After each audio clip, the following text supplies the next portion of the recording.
What's up, everybody? How's it going? Slightly different angle. I will explain shortly.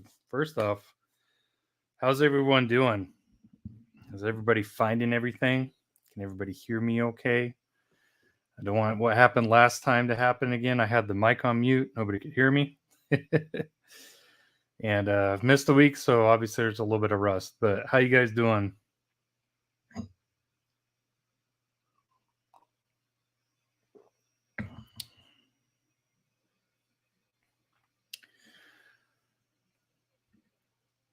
I'm lagging.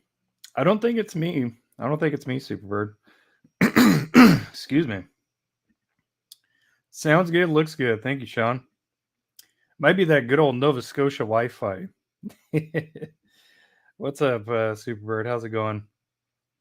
There's a Wisco in the house. Dan, you're too generous. Thanks, buddy. I really appreciate it. You're too kind.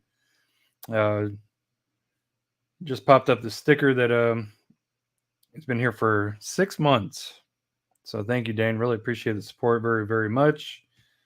And I think I saw Eddie G. There's Eddie P. Eddie G is definitely here. Any room at the big table for a little YouTuber like me? Heavy hitters? Hey, man, it doesn't matter. Doesn't matter. Subs are just a number. So anyways, guys, thanks for tuning in. I'm super excited to be back. Sorry I missed you last week. I had some computer issues. My computer crashed. So back to the laptop. That's why I'm looking down here instead of looking up here next to you. It's because I'm working on a little laptop. So, but we're in business. We're here. And this is Diecast Discussion. Thank you for tuning in. We talk about everything diecast related, customizing, collection, hunting, you name it. We talk about it. And I got a super exciting guest to bring on here shortly. He's chimed in on a couple of the open discussions. He's going to be chiming in roughly about an hour. It's going to be D Maurice. It seemed like a lot of you guys really liked him. And we've been talking quite a bit in the past couple of months, especially after he came on the first open discussion. And wow, Dane is in a giving mood. Holy cow, Dane. Thanks, buddy. Gifted 5 Honest Diecast memberships. Congratulations to the 5 people who got those. Wow, that is friggin' awesome. Thanks, Dane. That's epic. Nobody's ever, as far as I can remember, nobody's ever gifted memberships before. So thank you for that. I really appreciate that. And I'm sure the people, looks like Osvaldo was a lucky one. There's, sheesh. Nice. Very nice. Thanks, Dane. That's class act from you. One of the best in the game, man. Yeah, it looks like Sally. Looks like Iggy's is there too. So nice. Very nice. Anyways, thank you again, Dane. Appreciate that. We're going to be bringing on D Maurice. If you didn't get a chance to see when he came on the open discussions, he's a customizer. He really, really excels in slams and swaps. Like, he does really, really, really good work. Just he takes castings that he likes and just makes them a little nicer, makes them look better, look more realistic. And speaking of slamming and stancing, there's the king right there. Sammy from 713. What's up, buddy? Thanks for tuning in. Found the boulevards today. Nice. Nice. So you're talking about the one with the 930, the yellow 930, man. I can't wait to find that. You already know. There's Tommy. What's up, man? Good to see you. Thanks for checking in and tuning in. Really appreciate it. No worries, man. No worries, Dane. That's a class act. Like I said, I don't think anybody has gifted memberships on here, so that's really epic of you. It might have happened one time, but regardless, if you can do that, man, thanks. Really appreciate it. I'm excited to see who the other ones are. So it looks like Iggy got one, Osvaldo got one, and Wisco, he's been a member. Nice. Yeah, James, he's on here. He's been a member. So yeah, that's really cool. Thanks, Dane. Really appreciate that. Very kind of you. So Will I get the banner up? Open discussion time. Tell me what you guys are finding. A lot of stuff has been dropping. A lot of stuff. Kind of unfortunately, it's been mostly old stuff, but that's okay. Still gives you a chance to find some really good stuff and find supers, find chases that you haven't caught up with. The green laser got one. Nice. Awesome. Fantastic. A whole bunch of emojis that Superbird put out there that StreamYard is just not going to pick up. But we get it. Thanks Superbird. Hopefully everything's going good in the soon to be Great White North again. So James said found the 510. Nice.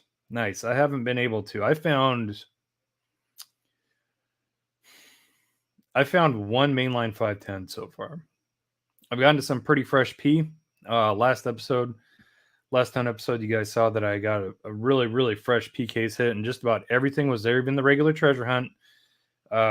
But no 510. So I'm assuming it was a super because it was gone, unless they just really wanted that mainline. So, but yeah, 1 510 mainline is all I have found. Lots of Red Edition in case hitting. No luck on the Porsche still. Lots of Chevettes and DeLoreans and Hummers to go around for like everybody. Like there's a lot. And then what else? Kroger is doing their Christmas reset right now. I did get lucky this morning, and I will show that to you. And yeah, it's the best day. I mean, everything I found and brought home today was in one stop. And yeah, it's another best set or a best like benchmark for this year. So most supers in one store this year found. But yeah, going over that. But yeah, premiums have been really bad lately. They just haven't been getting restocked. No new stuff. Haven't seen any sign of modern classics. No boulevards. Nothing of that nature. No new transports. And oddly enough, a lot of ultra hots are still hitting. I know a lot of you guys, and speaking of ultra hot, and I'll explain this in a second. My buddy Bill and the Aussies they got in contact with me today and showed me the new 7-Eleven Autoworlds that are coming out. So make sure to check your 7-Elevens. For those that don't know, some 7-Elevens, they carry a good bit of Hot Wheels sometimes. So it's kind of a good place to check every now and then. But they started carrying Autoworlds, and they started carrying exclusive ones with chases. There's like a Corvette and I think a Viper maybe. But yeah, really nice, really good looking cars. Bill showed me a YouTube short today. Somebody that found it, and he called them ultra hots, not ultra reds. So I thought that was pretty funny. But yeah, keep an eye on places much less traveled, as you probably know. Man, I can't wait to find that Boulevard Porsche, my favorite casting. Yeah. It's really great to see that 930 come back out. It's going to be the same one as that one. That's the Cyberpunk Porsche. So it's going to be that in yellow. It's a very sharp car, and I love that Porsche 930 casting. So yeah, I'll definitely be hot and heavy for that.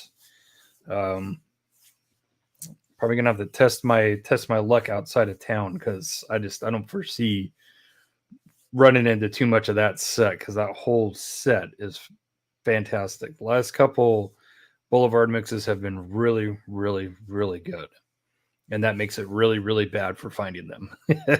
Because yeah. Here, Vera. Any luck finding the Datsun 510 Wagon Super? No.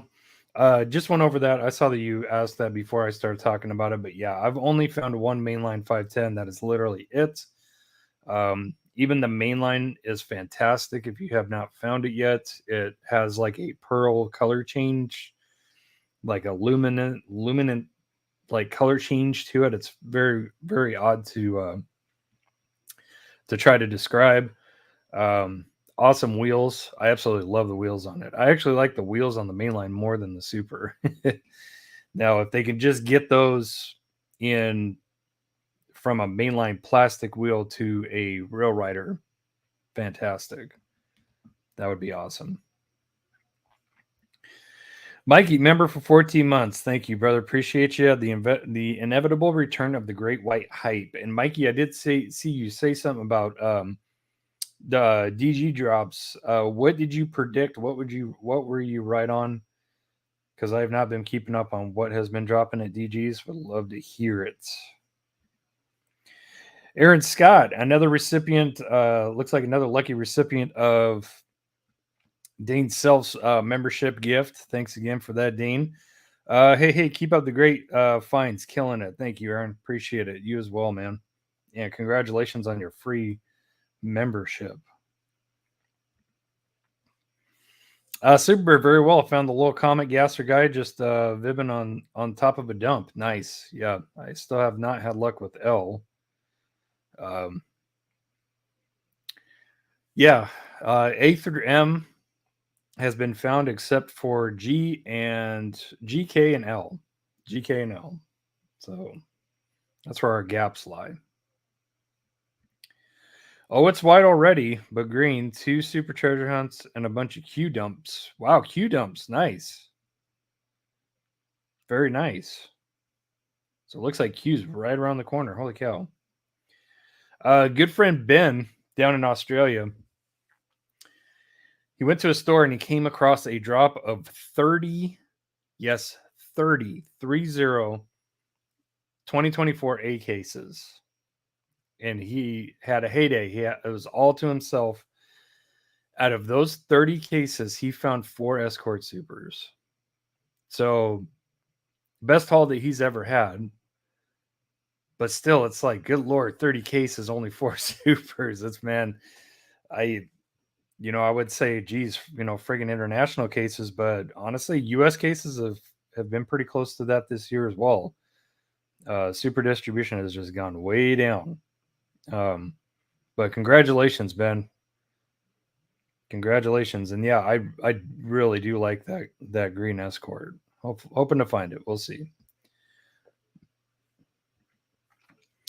I punched the gun and bought a P case online before it hit stores and scored the 510 super nice and regular treasure hunt. Since getting it, only Walmarts have had leftovers. So glad with my decision. Nice, Sean. Congratulations, man. Yeah, sometimes it just pays to bite the bullet and take a risk and see what happens. Jeremy Lance, what's up, brother? Nice. I found those red editions on Sunday. Was so pumped to grab a couple for me and my buddy. Nice. Yeah. Me personally, I took a couple of the Chevettes. I do like that casting. It's really cool. But I was good on the DeLorean and definitely good on the Hummer. But I did grab a handful of DeLoreans and Chevettes. Gave a couple to good friend Bill. The rest are going to Australia. So happy to help those guys out. Kyle, what's up? No worries. We're just getting started. We are just getting started. Iggy says, Dane, hurry back soon. Yes, please. Please, Dane.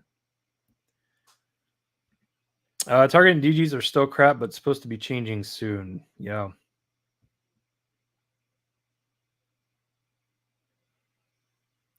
Let's see. Where are we? Subi, what's up, buddy? Good to see you. Thanks for tuning in. Hit a fresh end case today, just a Porsche dud and V-dub treasure hunt. Nice. Had the treasure hunt already, so I left it for the next person. Thanks for doing that, Green Laser. Yeah, a little tuned golf. That thing is cool. Boo says, I got 2 of the Christmas Mini Coopers and 2 color shift T-Birds Stalkers. Those are my big pickups. Nice. Nice. Good finds, Boo.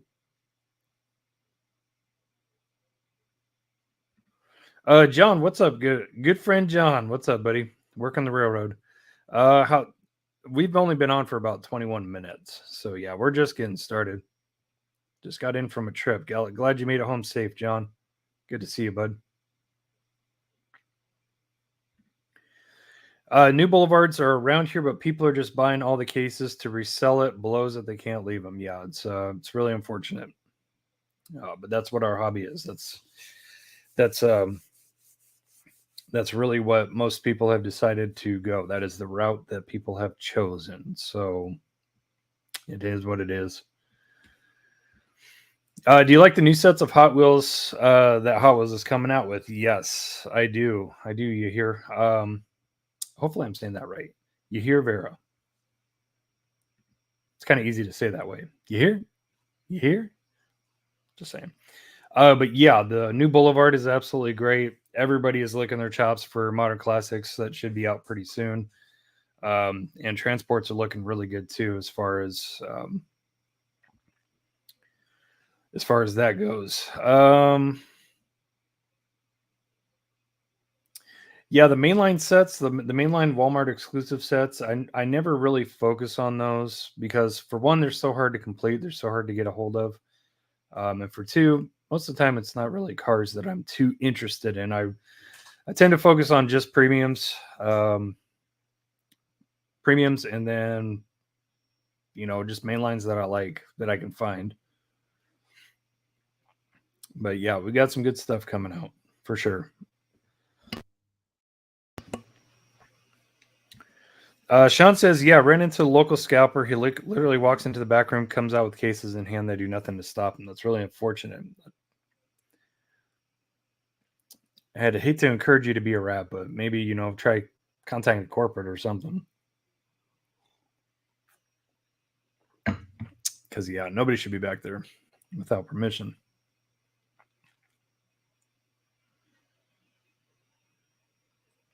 Just getting caught up with you guys. You guys are killing the chat. My old stomping grounds. Working up in Seattle at the moment. So glad I don't live in the city. Yep. Of the 6 regular 510s I found, 4 of them have cracks in the white wheel portions. Wow. That's semi disappointing. Shane, look who's talking, man. You killed it on that episode where you went out and hunted with those guys, man. But yeah, I'll tell you anything you guys want to know. Anything you guys want to know. Thanks for tuning in, Shane. Appreciate it. WGC says, howdy. What's up, WGC? Good to see you.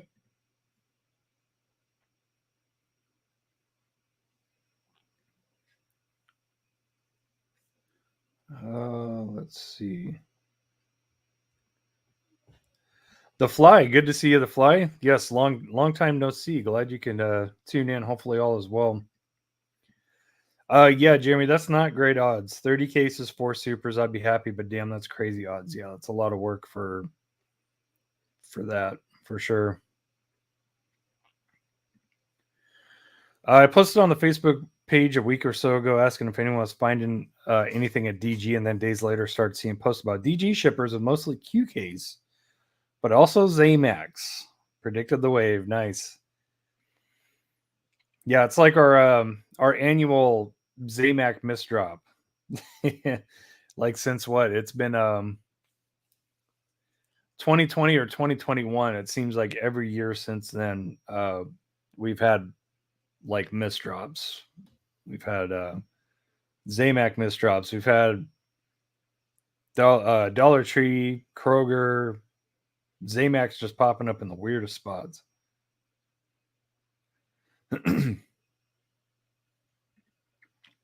Ah, nice. Jesse from Hot Off the Wheels found 2 Volvos out of a DG shipper. Nice.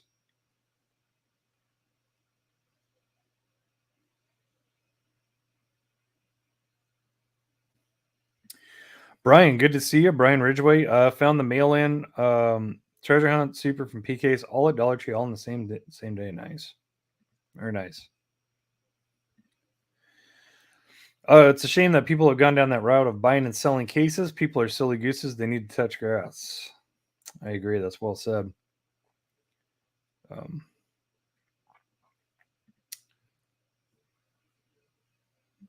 The truth spoken. No truer words ever spoken, the green laser. That's absolutely certain for sure. What's up, Eric White? Long time no see. How you been? There's Adrian. What's up, buddy? How's it going? Good to see you. I'm working on a little something for you, buddy. Working on a little something for you.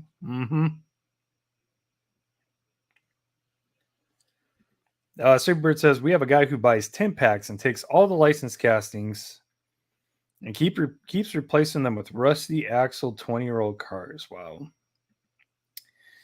That is the bottom of bottom feeders.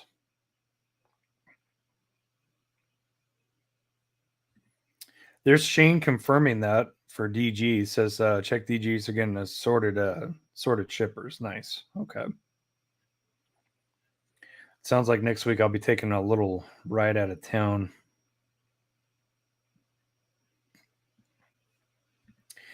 Gio, what's up, man? Good to see you. Thanks for tuning in. Need that Integra RLC that's coming out this month. Yes. Yes, that one's going to go pretty fast. There's no doubt about it.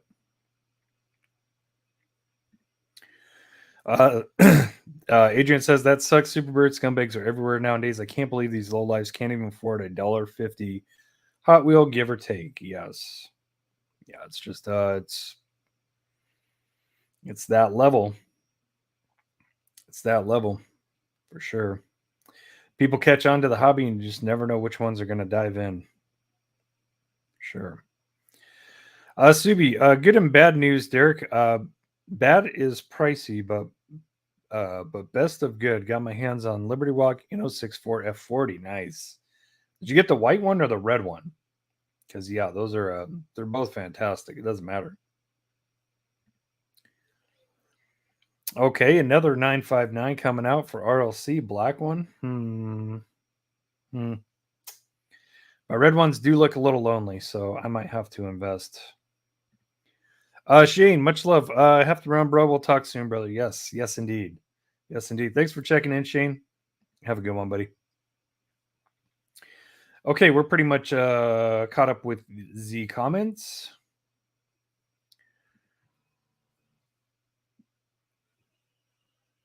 So we are sorry, I got a text.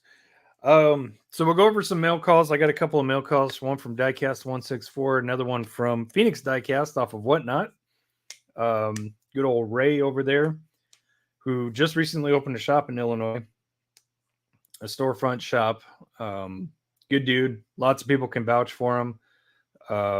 Bruce Zolo has bought from him. And I think a couple of other people, maybe Superbird might have bought from Phoenix Diecast on Whatnot, maybe. Good dude. Got a box from him.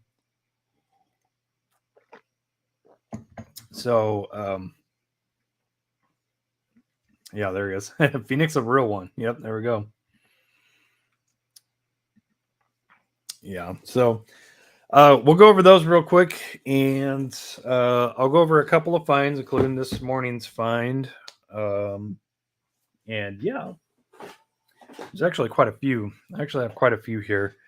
I'm going to try not to go over anything from the last episode. I mean, that's what I was going to go over on this particular live stream that was supposed to happen last week, but it just didn't pan out with the computer crashing and stuff. So I'll add Phoenix to the app. Yep. Tell him Derek from Honest Diecast sent you. I like Ray. Ray's a good guy. He's a very good guy. Jeremy, are you going to the base convention? Yes, that is the plan. That is definitely the plan. I had a lot of fun last year. I would love to go back for sure. Do you guys know about the Lowe's Greenlight exclusive 18-wheeler? It's a Kenworth T2000 disaster response trailer, $30, but half goes to Red Cross. I did not know about that. I might have to go. Might need to go pick one of those up. Yeah, just for the cause. Sounds like a good deal. I got a Lowe's like literally right behind my house. So, okay. So let's do Phoenix. Actually, no, you know what? I'll do Diecast164 real quick because it's a real simple one. It's not anything incredible. It's just something that I've needed for a long time, so kind of excited to get it. It's the completionist part of me coming out. They are due out this week. My Lowe's put them out early already. Nice.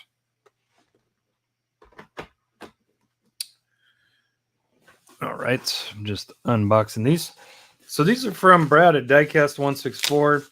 I am going to be editing the next product showcase.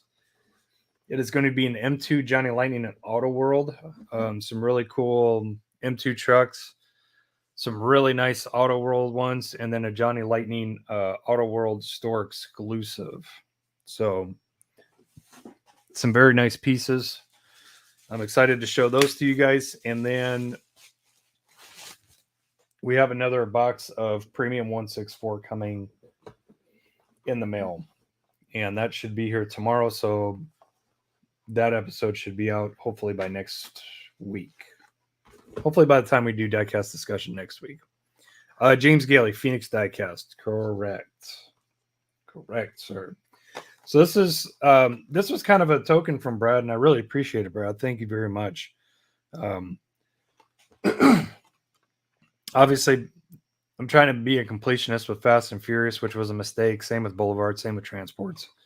But I never picked up this set. The set came in full, and I let it come and I let it go. And obviously, pretty much all of these are re-releases in the set, but trying to be a completionist. So got this set taken care of finally. This one got the Lightning, the Grand National, Nova, Dodge Charger, and the beautiful Pontiac Firebird.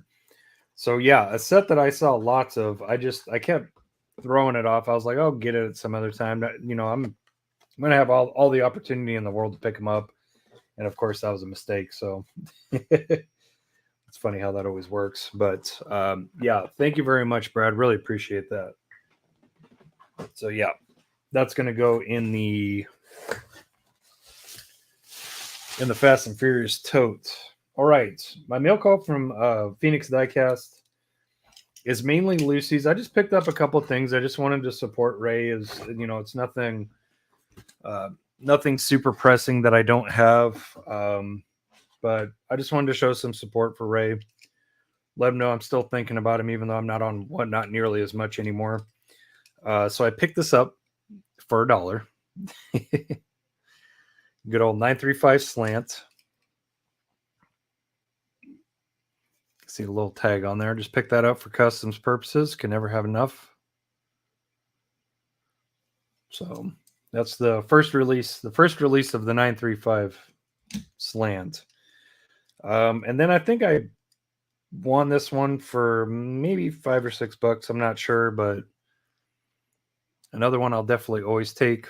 That's the 997 GT2. Very nice. I definitely need to do a custom on one of these for sure. For sure.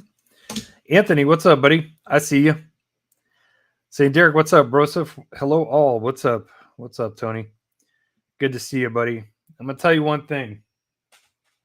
If you want some good customization tips, you got to head over to Bullet Tony Customs. This guy, go watch his write-up on this, on using this stuff. That's jewelry wire. Go watch the write-up on this. It will change your life if you like to build roll cages and tow hooks and things of that nature that require this kind of stuff. It will change your life. Just do it. And if you need proof of that, you need to see what it looks like. Here's a little. This stuff looks great. You don't even have to paint it. Let's see if we can get a good focus in here. There we go. Now looking for the right light. Here we go. What gauge wire is that? So if I remember, this is I believe this is 16. It doesn't say on the spool, and I threw the package away. I believe that's 16 gauge, and the kit that you'll want for tow hooks is going to be 22, I believe. I believe it's 22. Yeah, Wisco said he watched it. What's the channel with the video? Bullet Tony Customs. Doc, it's going to be this gentleman right here, good old Anthony. Bullet Tony Customs. Go check it out. Anthony's been killing it with these little tips and trick videos. I mean, he's been killing it. And out of all of the roll cages that I've ever built, none have looked this cool, especially without anything except for glue. I think I might have lost my focus. Let's see if I can do this. There we go. So yeah, look at that. Been super easy to work with. Nice little roll bar. But I'm thinking about showing you guys a custom. It could very well be the best custom I've ever done. Thinking about showing it to you, and I did a cage on that one too. I did a full cage on that one, a full replacement cage. So I'm thinking about showing that one to you guys. It's kind of trying to keep it under wraps because I don't want this person is in the chat and I don't want them to see it. But I kind of do, but I kind of don't. And it's just, yeah, it's one of those things where it's like, Big A saying, what's up to Jeremy Lance? Sean, what's up, buddy? Thank you, sir. Appreciate it. Roll cage idea would be sweet to start doing. Yeah. Before I was using styrene rod. I was using, I think, 0.030. I think I was using 0.030 styrene rod. This stuff is way easier to work with. It is way easier to work with, and it's weighty. It adds weight. Super easy to work with. I love it. And you don't even have to touch it with paint. You buy the full kit at Hobby Lobby. Done.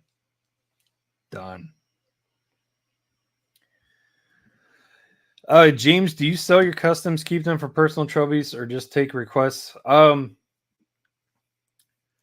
So for those of you who have been watching this channel, a lot of you guys know that I've had customs requests lined up. I still have customs requests from a year and a half ago that I've not come through on. Nobody's paid for them. It's always been, you know, hey, I'd like to make you a custom, or hey, can you make me a custom?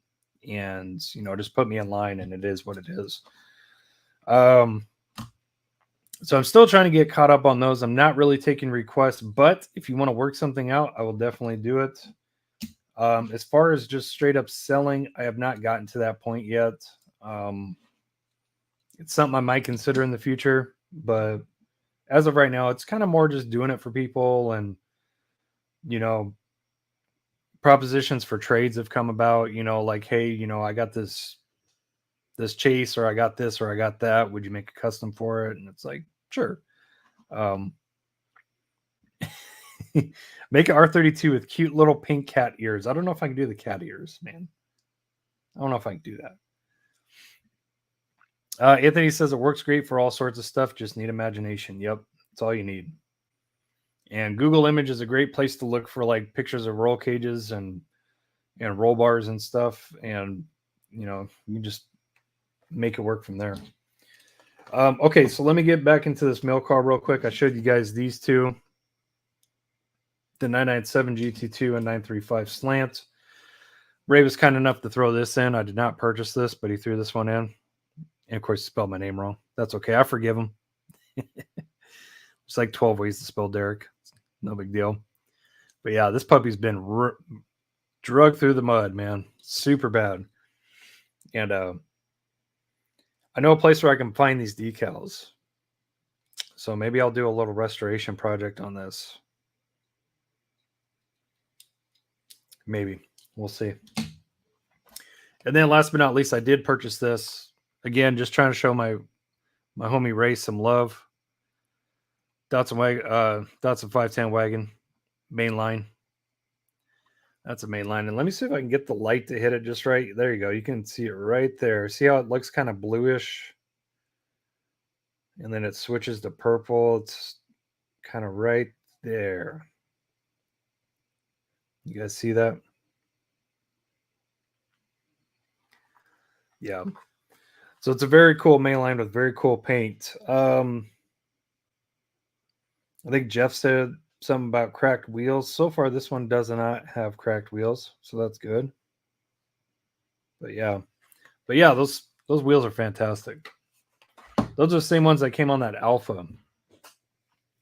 That Alpha, which is really nice. I really like those wheels for sure. I like how the paint fades. Yeah, it looks good. Mainline 510 wheels are great. Yeah, it'd be nice if they made like some Rail Riders for that. For sure. Just dropped a big order for decals at HHW Customs. Nice. Yes. Yeah, he was just on Diecast Media Network. Yeah, great kid, great store. He's always had some really good products, so definitely check him out if you haven't already. Make some good stuff. 3D print parts, wheels, water slides, all kinds of stuff. Yeah, it's a fun store for sure. Okay, so what do I want to do? Let's go over fines real quick. We'll do the fines. Derek, I saw the Kaido Silverado and green R34 showing up this week and should be available soon. Can't wait to grab mine. Yes. The green R34 is one I'm super excited about. Man, it's been a hot minute since those Silverados are supposed to be released and they haven't been released yet. So I know everybody's anxious to get them. I'm probably going to be getting them for sure. It'd be cool if you looked down at the Datsun and a treasure hunt appeared on it, as well as rubber tire Spectre Flame paint. Yeah, that'd be really nice. That'd be really nice. It's going to be a tough super to find for sure. But I'm glad to see a lot of people have been finding. James, you want an NSX? Okay. I've actually been meaning to do an NSX custom. The tragic thing about NSXs is that the first gen NSX, the first one that came out, the flip ups one, like a 92, those ones have staggered wheels, and I hate doing customs on cars with staggered wheels like that.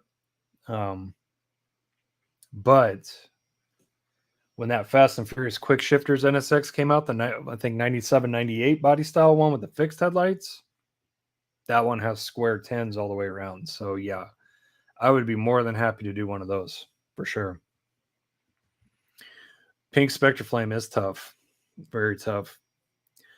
Yeah, as far as I know, the closest thing that we can get to for rattle canners, us basic bees, is that Tamiya translucent pink, but it comes out more like a magenta. I did an FDRX7 and it came out almost like a purplish pink. It's not like a true pink. So I got to keep looking for something.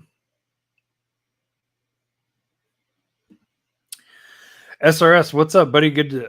Thanks for tuning in. I did respond and I asked you because you were talking about a custom in trade. I was asking what you wanted me to make you, and I don't think I heard back. But yeah, check your email. I was asking you what you would want made for a custom.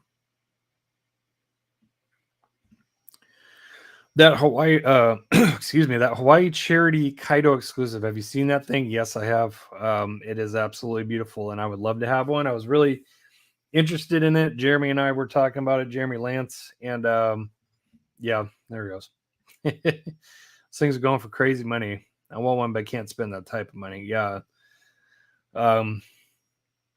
Yeah, I think Lamley had some on his Buy It Now on Whatnot, and like the cheapest one was like $650. So you're looking at basically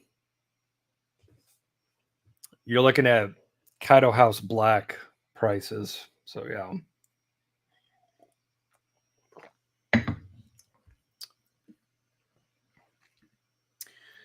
Check your spam folder. They always seem to end up there. Yeah, it could. I mean, who knows? Who knows? Yeah, it's going for crazy price. Crazy price. James, NSX top 5 cars for me. What are your other 4? Hashtag just curious. One on eBay right now for 1K plus. Yeah, F that. F that. So that's a charity car. It's meant to raise money for the victims of the Lahaina fires. And yeah, I won't be buying any from anybody who just purchases those and then tries to resell them for more money. It's like that's a scumbag move. I'm sorry, but I'm not sorry because yeah, it's like buy the cars and contribute to the charity, because you want to do it. I don't see a reason in hell why you would do that. Like, oh, I can make money off of that. It's like, come on, guys, it's for a charity. Jeez, everybody trying to make a buck off of something just gets old. Yeah, I thought I responded to that. Let me check real quick.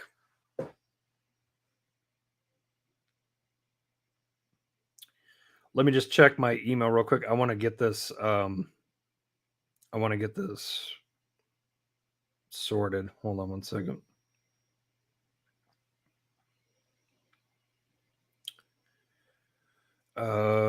Okay, Chad.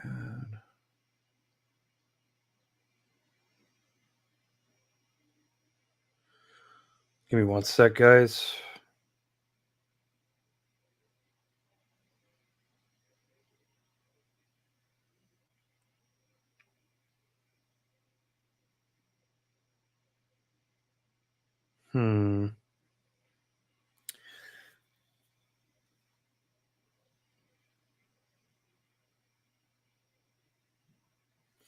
Okay.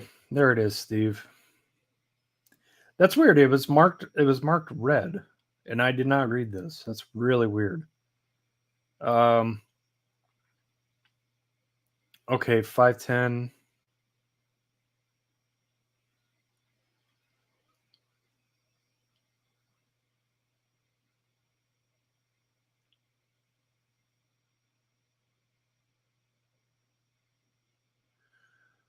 Oh, I know you're legit. I know you're legit, Steve. No worries.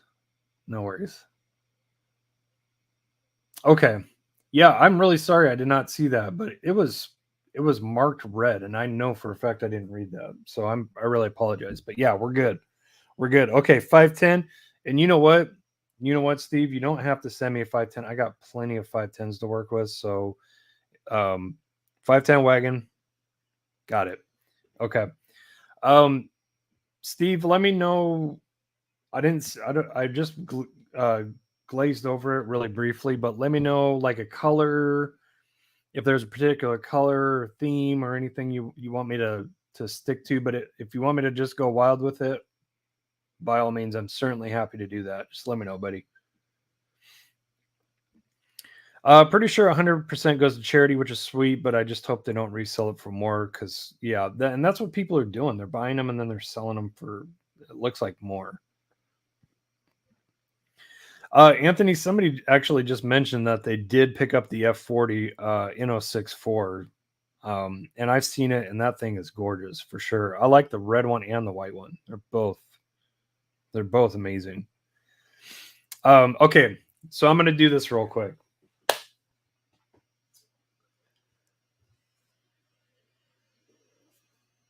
He's here too. Okay. All right. Here we. I'm gonna do it. I'm gonna do it, Jeremy. I'm gonna do it. All right. So I'd like to show you guys probably the best, cleanest custom that I've ever done in my life. And remember, I was talking about long long wait times, long customs, long backlogs. Jeremy's been one of them. I think we've had this lined up for damn near a year, haven't we? So I'm really sorry, dude. I'm really, really sorry. But yeah, I think I'm going to show it. He's here. He's going to see it. I hope he likes it. But yeah, doing this will allow me to show off the video too, which will be nice. I won't have to wait until he gets it to show the video. Nice, kind of. Go wash your face. Daughter's experimenting with makeup. This was one of the most time-consuming, most intensive jobs I've ever done, and it's not like the casting is all chopped up or anything. It's just modding it to be able to get it to slam it. So, damn, Adrian, that's cold. Later, homies. The host is taking too long. Okay, okay. All right. So here we go. I'll explain everything I did to it, but this is for Jeremy Lance. All right. And the camera's not going to do it justice, so I don't feel totally bad. You can see some ghost decals on the hood. You can see the mirrors. All right. Anthony says, not an easy task. Yes, he's seen this.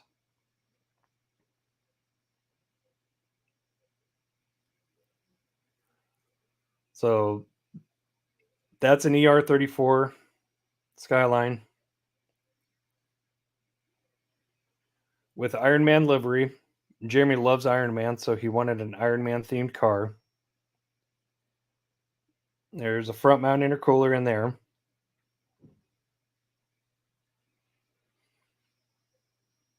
And as I mentioned, it's got the GT3 mirrors. I put the mirrors on there. Put a rear exhaust on it. I like the rear exhaust a lot better.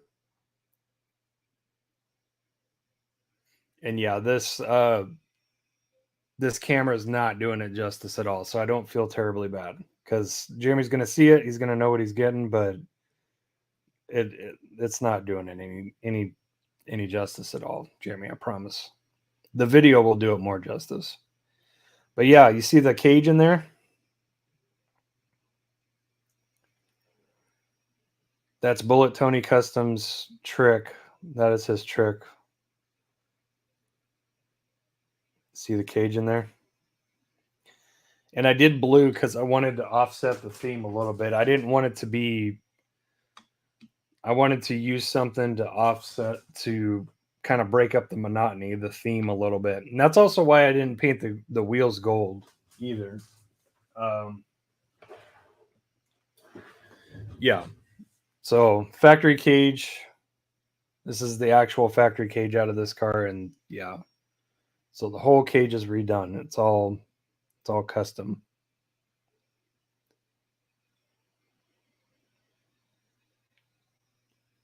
Yeah, but that cage really pops in there.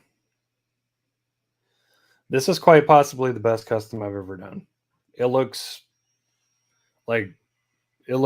so good just sitting there. Like, man, it's a hard one to let go. But yeah, this is for Jeremy Lance. But the work, if you can't tell,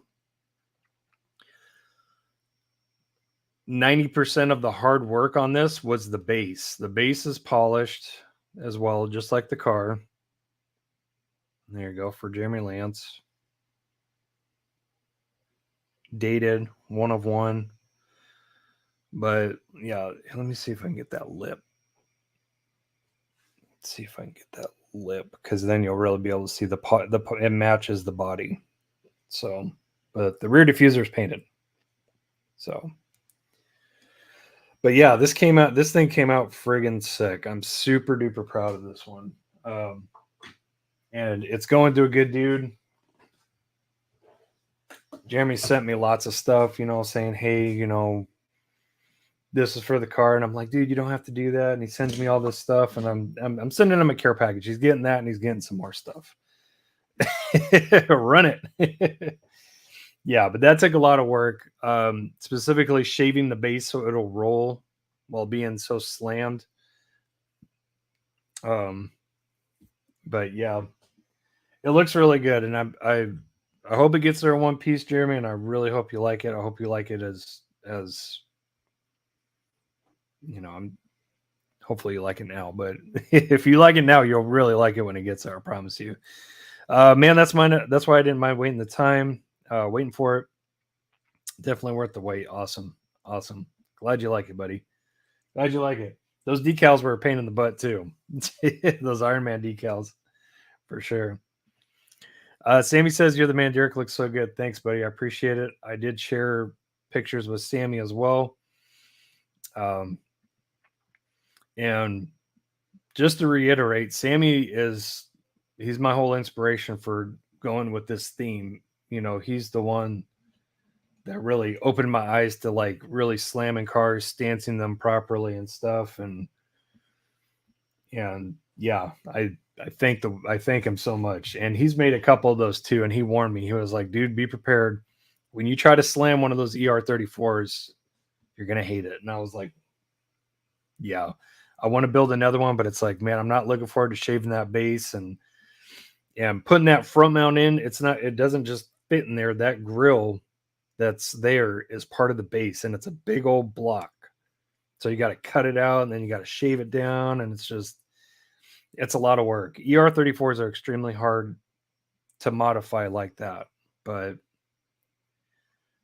yeah, in the end, it's worth it. He's the peanut butter to your jelly. Yeah. Why do I hear the Iron Man song playing in my head? I got to look up the Iron Man song because I was thinking about what song to use for the showcase video. Yeah, I might need to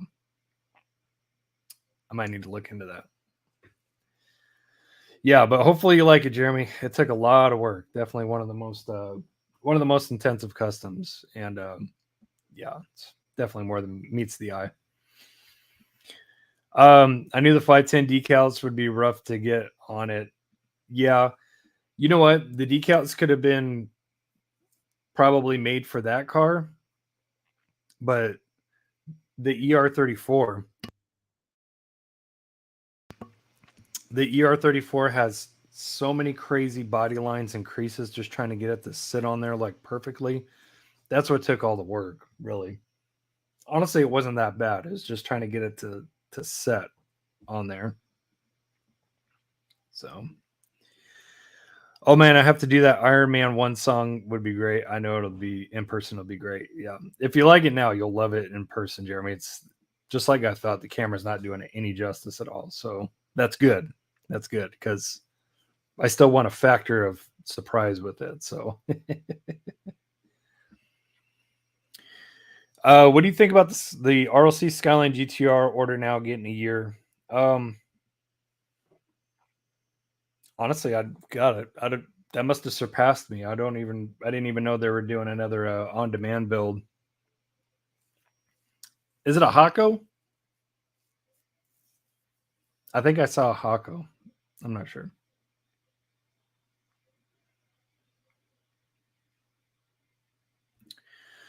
Danny, the 2023 R34 car, the pink one? Are you talking about the pink one?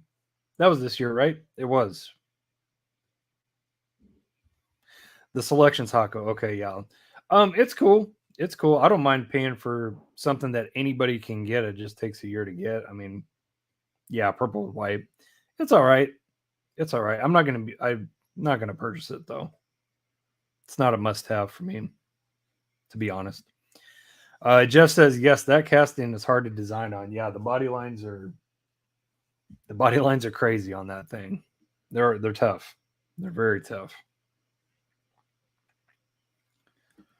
Yeah, I'll have to look into these Iron Man songs and try to incorporate it in the showcase video for that.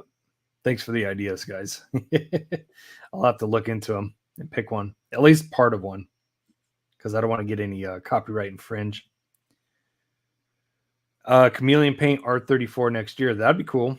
That Z That Chameleon Z is fire. I don't care what anybody says. That car is up there in value. That thing is...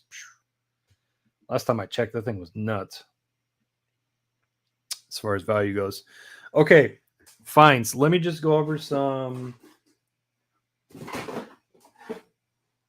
highlights. This was a big deal to me, being that I never found the first release of this car and I moved it, so I don't have it next to me. But I was lucky enough to find 2 of these, which is very nice.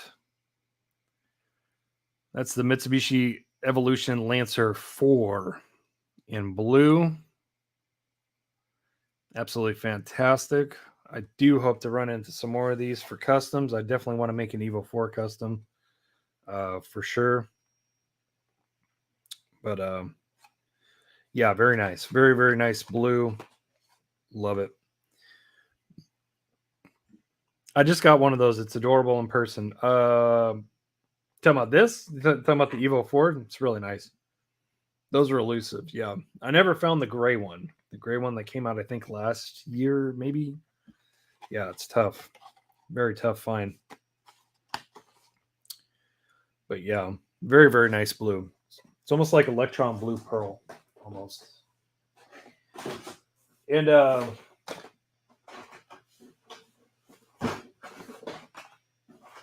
tell you what, guys.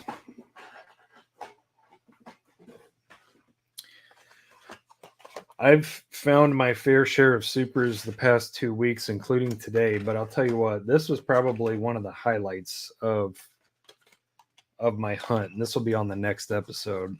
I got to a fresh Matchbox case, and yeah, baby, that was a huge deal for me.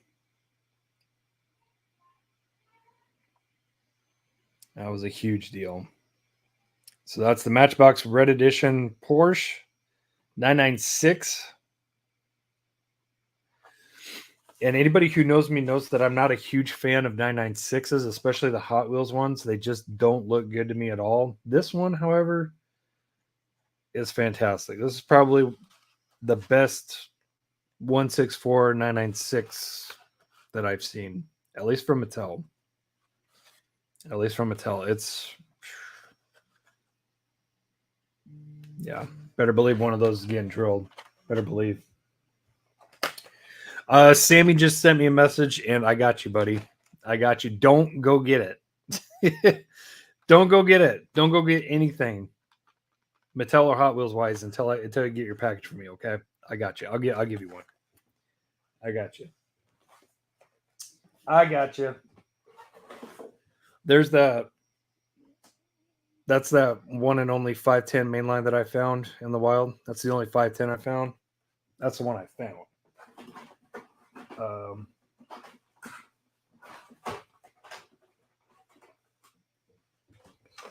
So, Sammy, I could show you your first custom if you want.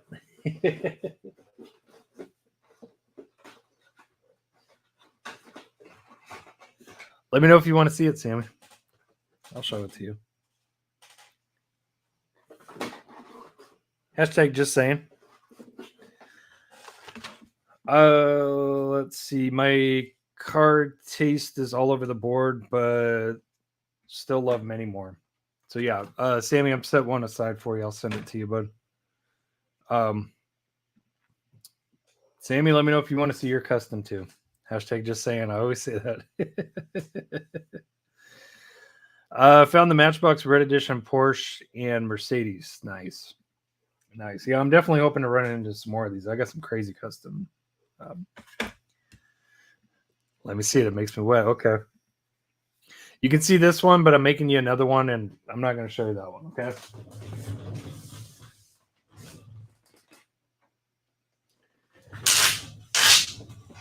Ran over my bubble wrap. Okay. Another custom show off. Again, I wasn't planning on showing this off, but I kind of want to show it off. So,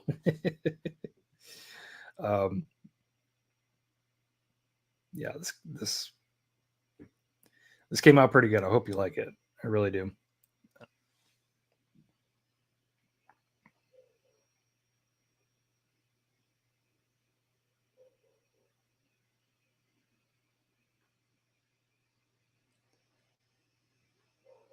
Waiting for Sammy's reaction. I'm hoping it's a good one.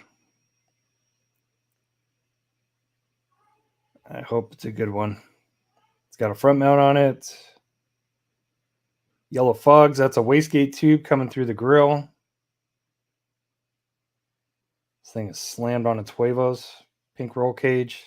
Just kind of trying to go along with the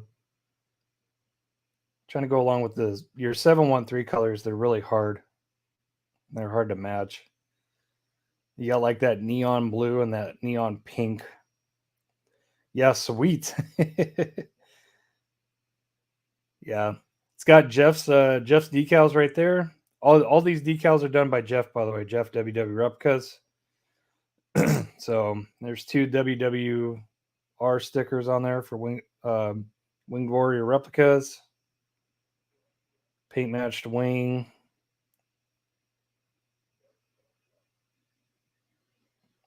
See if I can get the license plate in the back right there. Hold on.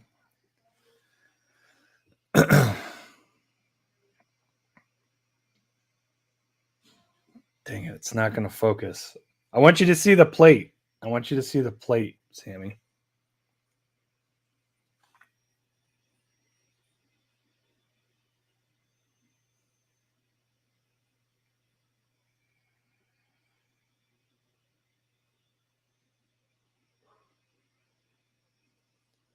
And then look by the the rear. Look under the rear window.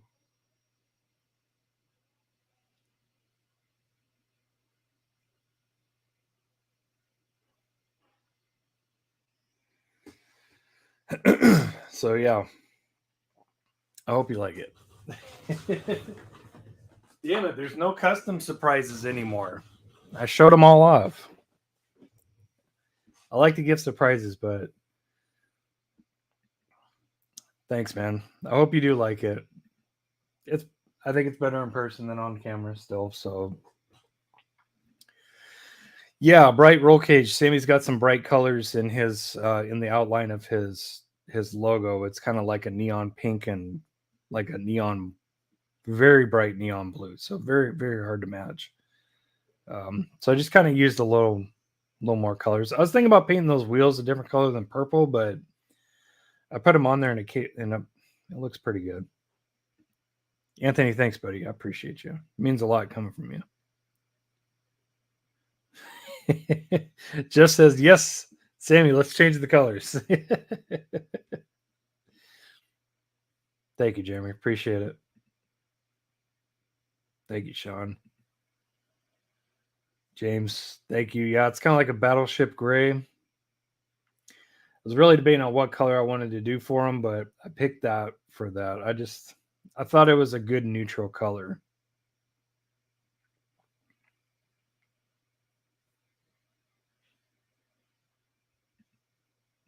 Aaron, thank you. Appreciate it. Yeah, I hope you like it, Sammy.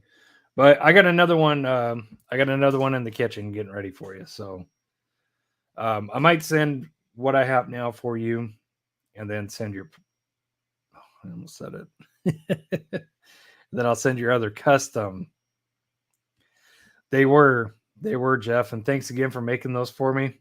I really appreciate it. I still have the other 2 channels that you made for me too, but those are getting ready to get used really soon. So we need to make a van with every client's channel decal on it. Yeah, right. Every client's.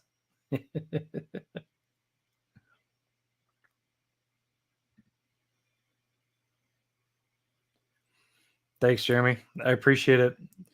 Yeah, personal projects. Yeah, I don't know. I really enjoy giving my customs to other people, but every once in a while I'll hold on to something that I make. I'm like, I can't get rid of that. You'll see one in this next custom showcase video. No, I wouldn't make you a Porsche. I wouldn't make you a Porsche, Sammy. I meant to say Peugeot. I was about to say Peugeot. That's what I was about to say. I'm going to make you a Peugeot.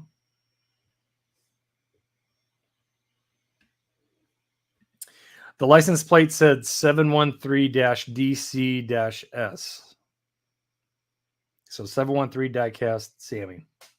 That's what I meant to say. You're welcome, man. I hope you like it. I thought it'd be pretty cool just to build like a channel car for you. That's why I asked you your favorite number a while back. Steve says Northern California Dollar Tree getting in case here this week. Nice. Good luck. Haven't found anything new at Dollar Tree. Kevin, thank you. Yeah, I just really try to do as best as I can on just the small little details. That's, to me, that's what makes a custom, is the small things. So imagine pumping that out in a week like Yogi. Well, if I was a full-time diecaster and I didn't have to work, I would set aside probably 2-3 days max for a custom, because it's really hard for me to put down stuff when, like, once I get started, it's really hard for me to like put down the brush, put down the drill. You know, I could probably knock out a couple of customs every 2 or 3 days, but it's just my time. Yeah. So yeah, get back onto the finds. Okay, I don't have. Well, I know he's not here. Do you guys want to see 2 more customs I wrapped up for somebody else? Let me know. One of these I drilled and painted at my old house. It has moved with me, and it's finally done. Yes, I now have the seatbelt decals. Lots of fun. Nice. Oh, like the harnesses. Yeah, that's cool.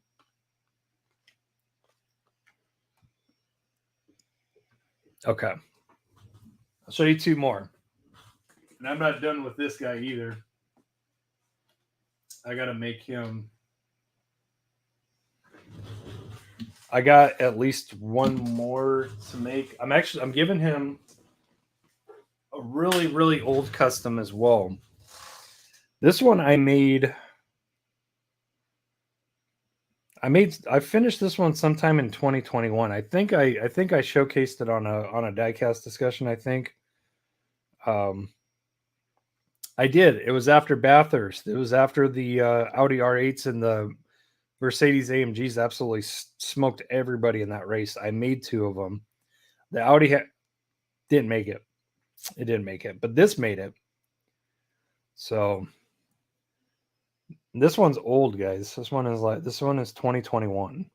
And again, the decals were done by Jeff at WW Replicas.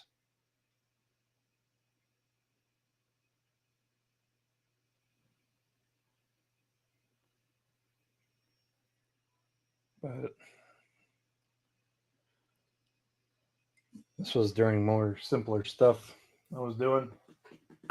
That one is going to this person. This is the one that I drilled and painted at my old house, and I just finished this. This is going to the same person.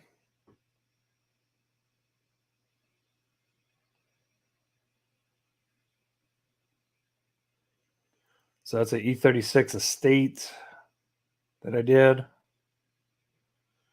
It is absolutely on the ground.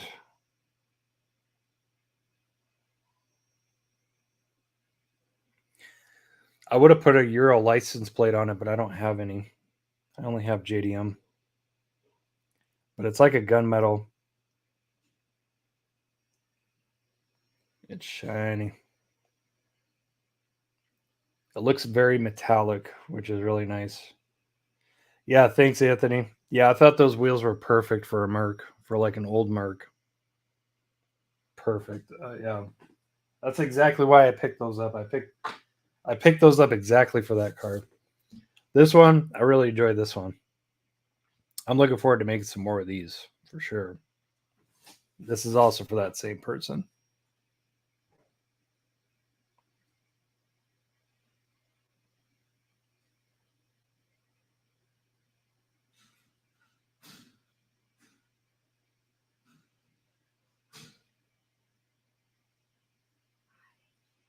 Bye.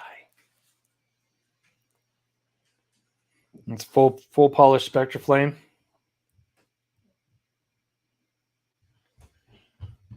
That is the 560 SEC AMG. It is low. Put these on something so you can see how friggin' low they are. They're slammed. Roller.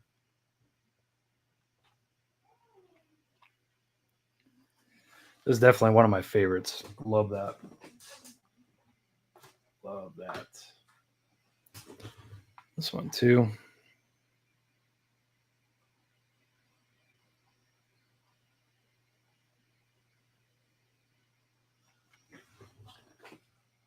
The Mercs. The Mercs are coming out, baby.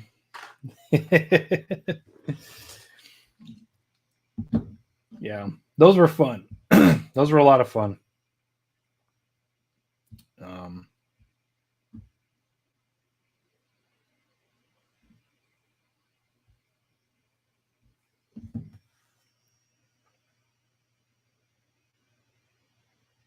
Sorry, just had to message our guest. Let me see. What else do I got? What else did I get? Those are old. Those are old. Okay. So I can fast forward. Paved Low, what's up? Thanks for checking in. Appreciate it. Thanks for tuning in. Appreciate you. Big Bade speakers in the back. Yeah. Mercedes, my goodness. Me too, Anthony. Me too. I'll tell you what, nothing looks better than big luxurious coupes and sedans slammed. I just love it. Sign me up for a Merc wagon, James. Now, I do need a body for that. I do not have any extras of those. So you'd have to send me one of those because I don't have any extras.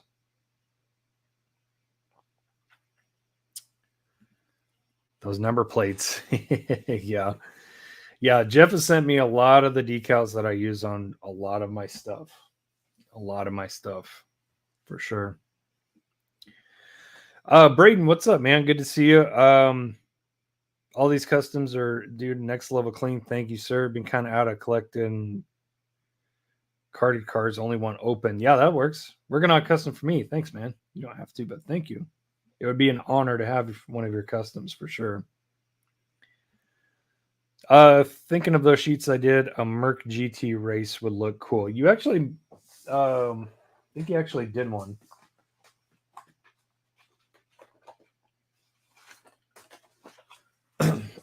You actually gave me two.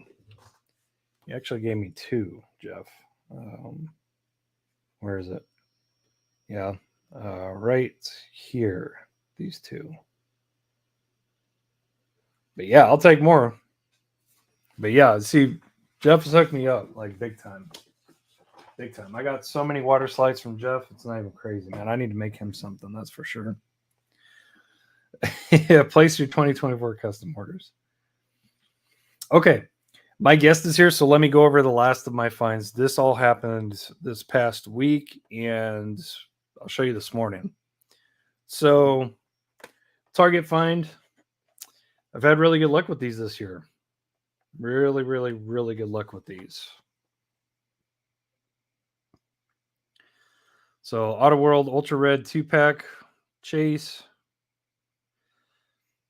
And finally, a different mix. If you guys remembered, I was finding, I think, this body style Camaro, and I think I found a convertible Mustang on one before. I found two of the same chases, but just different mixes. So it's nice to find this little Fox Buddy Mustang. But yeah, cool find. Cool find. It's been a hot minute since I found a single Autoworld chase. It's been 2-packs. That's what it's been. This you'll see on the next episode. You'll see all of these on the next episode, next hunting episode, whenever that is. Mighty K number 2. This was found at a 99-cent only. They've been getting a steady influx of M around my parts. So definitely nice, definitely cool. Yeah, I think I'm going to go on a limb and say this is going to be one of the most underrated supers of the year. It's too cool. Mighty K's are cool. Mighty K's are very cool. And then this morning, as mentioned, Fry's and Kroger's in general, nationwide, are getting ready to do their winter resets. And I was lucky enough to come upon one that was doing their winter reset, which includes lots of Christmas candy, Christmas merchandise, and Hot Wheels. So, anyways, I came across 3 dump bins. Most of it was C case. Excuse me, C case. Most of it was C case. Opened up the last dump. 2 C cases, 2 F cases in that last dump, but the first 2 had 4 C cases. And out of that, so what is that? 10 C cases, 2 F. So out of 10 C cases, 2 Cobo Camaros,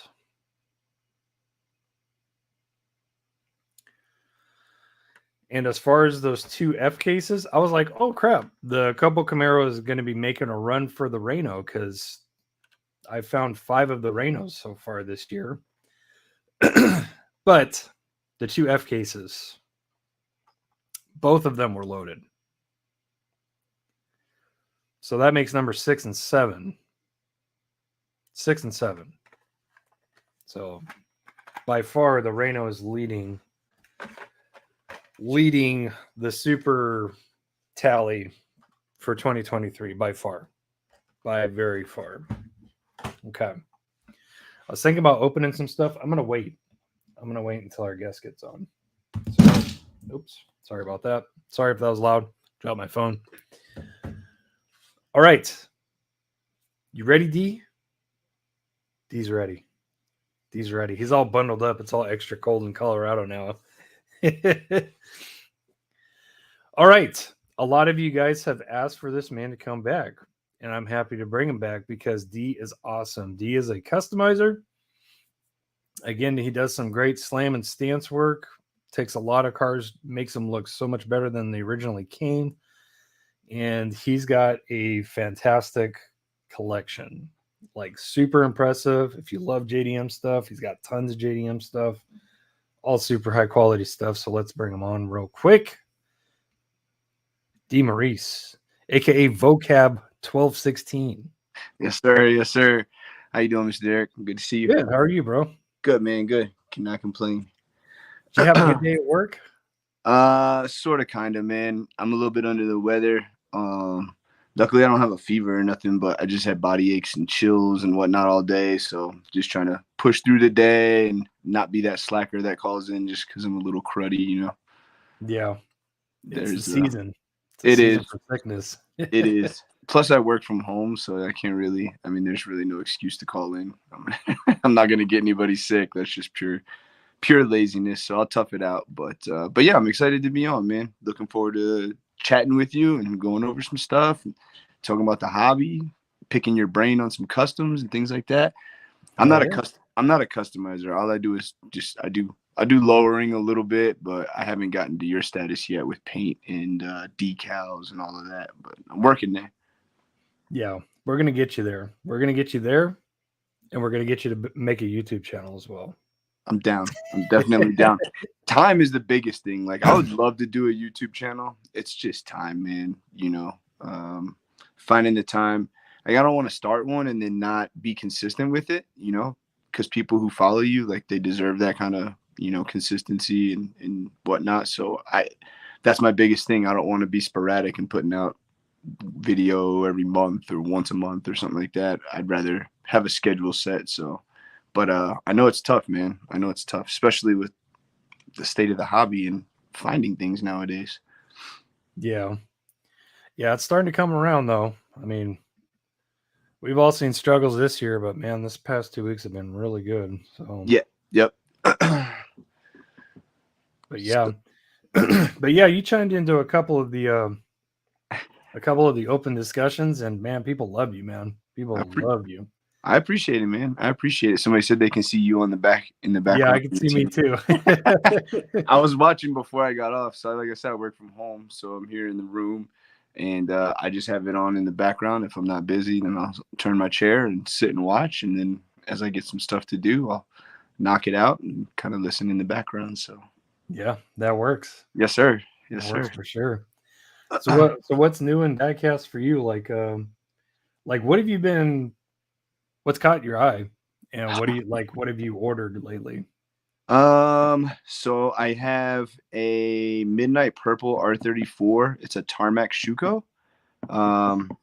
I have the Inno 64 Midnight Purple with the bronze. I think it's got bronze Volks on it. I want to say TEs. It might be 5-spoke Advans, but I'm pretty sure I have it's one with the TEs. So I was trying to collect because there's Midnight Purple 1, 2, and 3 as far as colors go. So what I wanted to do was try to collect all 3. It only appears that Inno and Tarmac have one out right now. So I've got that guy coming tomorrow. My DeLoreans are on the way from the 2 years ago. I think that we ordered those. Nice. What else do I have? I've got a ton of stuff on pre-order. I've got the white Liberty Walk F40 Inno on pre-order. I've got the black one, Midnight Purple R33 GTR on pre-order. What else do I have? Oh, that Ferrari G308 GTS, the Liberty Walk. Have you seen that one, the Inno? I might have, but it's not coming to my mind right now. It's a red 308 with black over fenders, slammed out. It's got like, if I remember correctly, it's got like a honeycomb style mesh wheel on it. Ridiculous, crazy. So the fire is coming from these premium brands, man. It really is. Uncomparable. It really is. I would love to get rid of all my other stuff and just collect premium brands, but then Hot Wheels keeps bringing the fire too. Like there's just so much new stuff that's coming, and it's like, oh, I can't get out of the game now. So, yeah. Really looking forward to Modern Classics. I want that Spoonie G. That's one of my go-tos right there. For those who don't know, yeah, the Altezza too. For Gotta sure. have the Altezza. Yeah, and it's the Chase, which whew, I'm hoping it doesn't end up like the Skyline from Mountain Drifters. You know what I mean? Just because it's a hot JDM car. Yeah. So we'll see. It's always the hot JDM and brand new casting. I think that's what helped fuel that chase up so high too. Was that? But yeah, it's ridiculous. It's like $300 now. It's like unreal. And there was people who, when they were 100, they're like, I'm not paying that. That's crazy. That's out of control. And now they're 3, you know? So it's like, if you wanted it, you had to grab it early. But I don't know. What do you think? Do you feel like there's more chases being produced or hitting stores and cases now, at least compared to when they first started chases a couple years ago? I think there's less. You think so? To be honest. Yeah, because I mean, as hard as I hunt, I've had so much trouble this year finding stuff. As far as like supers and chases goes, I found 0 premium chases this year, including the one that you were kind enough to give me, the 992 GT3, which is right there hanging on the wall. I got you. I got you. Thank you again for that. But yeah, I found 0 premium chases this year. Got into lots of case drops on premiums and just nothing. And then supers, just the struggles with supers. I mean, it's been coming around the past couple of weeks, but yeah, you know, it's like old stuff, but still that struggle remains with the brand new stuff, you know, N and P case and stuff coming out. Yeah. I don't know what to think of it. I mean, even in my opinion, the overseas guys have always had the worst luck with supers and chases, because in my mind, like some people, like my good friend Bill, he's always said it doesn't matter if it's US or international, you know, the ratio is about the same, whatever. But my good friend Ben in Australia, he got to a huge drop. 30 cases of 2024 A case down in Australia. 30 Oh, cases. Yeah, and you said he pulled 4. He only got 4 escorts out of that whole thing. 30 cases. That's crazy. That's like crazy odds. I know, and it's tough, especially with supers, because there's no real formula to say it's 1 out of every 10, right? Like Mattel doesn't give us any numbers. They don't tell us how many their guys are supposed to be stuffing in X amount of cases that come down the line. You also have the early sales, right? So we don't know if those people who are buying these supers before they hit from overseas, we don't know if they're actually being stolen, or are the guys doing an extra run after management goes home, right? Like there's so many variables there. Everybody wants to automatically pin those guys as they're stealing. But I think I might have talked to you about this before. You know, the countries where these cars are produced, Malaysia, Indonesia, Philippines, maybe not anymore, but China, the penalty for stealing in those countries is pretty stiff, man. Yeah, people lose limbs, right? So, but I get it, because one super sold to an American over here who wants to have it early, right, is as much, if not more, than what that guy makes in a week, maybe even more, right? So do I understand their position of it? Sure. Do I honestly think that they're stealing all of them? I don't. I just don't, because like I said, with the penalties, now maybe did they talk to their management, right? And they said, hey, look, these guys over in the US are willing to pay 40, 50, 60, $100 for these just to have them early. Should we run some extras? Oh, for real? So now management's in on it, right? So I don't know. But with all of that going on, it's luck of the draw. You have 30 cases, and say you have 100 cases sitting in a warehouse. 7 of them go to this store, no supers in those 7, right? But then the next 7 that go to another store, all of those could have supers, right? It's just how they were pulled and distributed. So I don't know. It's tough, man. Tough. You bring up some really good points, though. I personally, I have stopped hunting supers. If it's one that I really, really want, like the EK, I went out, I did a solid 2 weeks of hunting every night, because that's my, I'm a Honda guy. The Datsun, if I found it, I'd be happy, but it wasn't like I gotta have it. So with main lines and stuff, I've kind of chilled out, and I'm just trying to purchase cases, man, and just kind of stay out of the stores, because it's depressing walking in there. There's nothing on the pegs, and I mean, a week of hunting ends up being just a waste of gas and time, unfortunately. Yeah, it's like, man, I could have spent that money on cases instead of gas. Exactly. Yeah, you brought up some really good points. Real quick, I'm going to chime in here. Anthony, he asks, are all Innos resin? No. Nope. They have diecast and they have resin. The resin models, they usually put Innos, they put Inno-R on the box. Mm-hmm. At least on the Liberty Walks, they do. Yeah. But yeah, they make diecast and resin models. They just recently started resin, though. They haven't always done resin, right? Yeah, you're right. You're right. I think they had some resin Porsches, but I'm not positive. Like the 997 Liberty Walks, I think they had because I got quite a few of those. Those are all diecast ones, but I think they made some resin ones, but I'm not positive on that. I know I have the blue Liberty Walk 997. And I'm pretty sure mine is diecast, but I also have a black Timothy and Pierre, and that one is resin. Yeah, the Timothy and Pierre's are resin. Those are money. They are super, super nice. Yeah, if you're lucky, you can find one for like $68-$69 on eBay if you're lucky. But yeah, I got that Martini and that Gulf one. Those are my grails for the longest. I got to get the Pink Pig one. That's one I need the most. Gotcha. Yep. I think Ignition makes a really nice model of that too, don't they? Mm-hmm. I think it's the Liberty Walk Pink Pig. It may be just the stock Pink Pig. Maybe it's not a Liberty Walk livery. But yeah, I don't remember off the top of my head. Yeah. But yeah, there's a couple companies that make a 997 Liberty Walk and Pink Pig livery. There's a couple. Okay. I think even Tarmac made one, I think. Okay. Yeah. So I love Tarmacs. I like the Tarmac Globals a little bit more. Mm-hmm. For me, at least to me, regular Tarmacs are just a little bit small. when you compare them to other like Innos, Timothy and Pierre's, Ignitions, all that, they're just a little bit on the small side. Do you feel that way? Yeah, for some. You said global. You like the global, so you like the ones in the box that roll Yes, for sure. Yeah, I like to roll. Mine's got to roll. All my stuff has to roll. I did notice that because I have both of the global 6.4 Wyra R's that Tarmac did.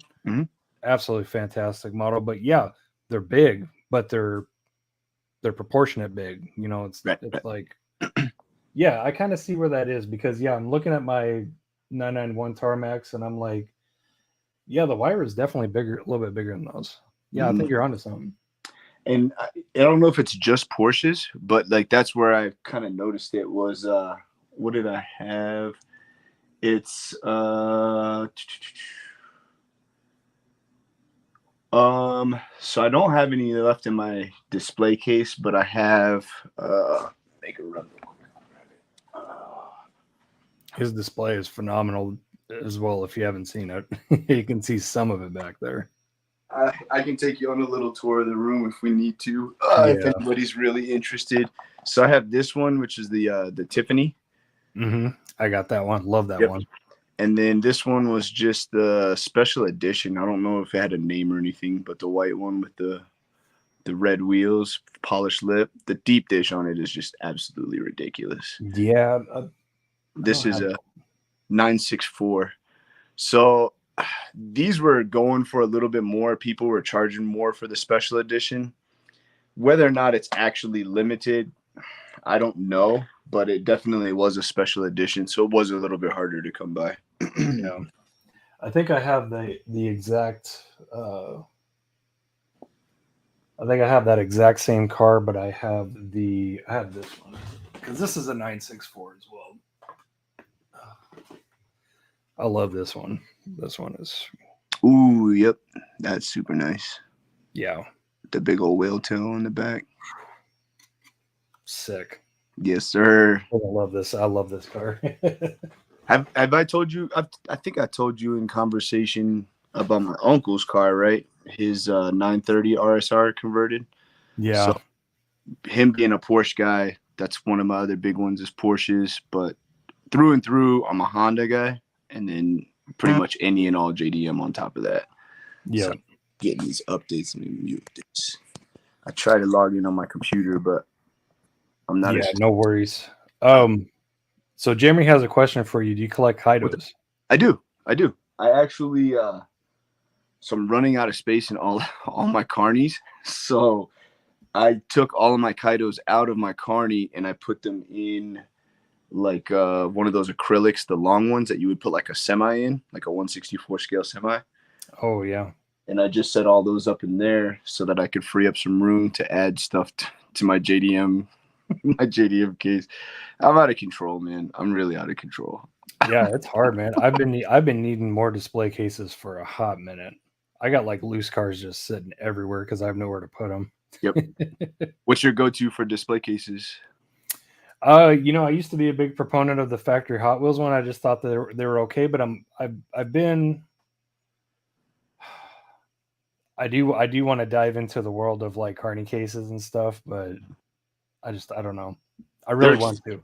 They're expensive, man. I know. It's a tough buy.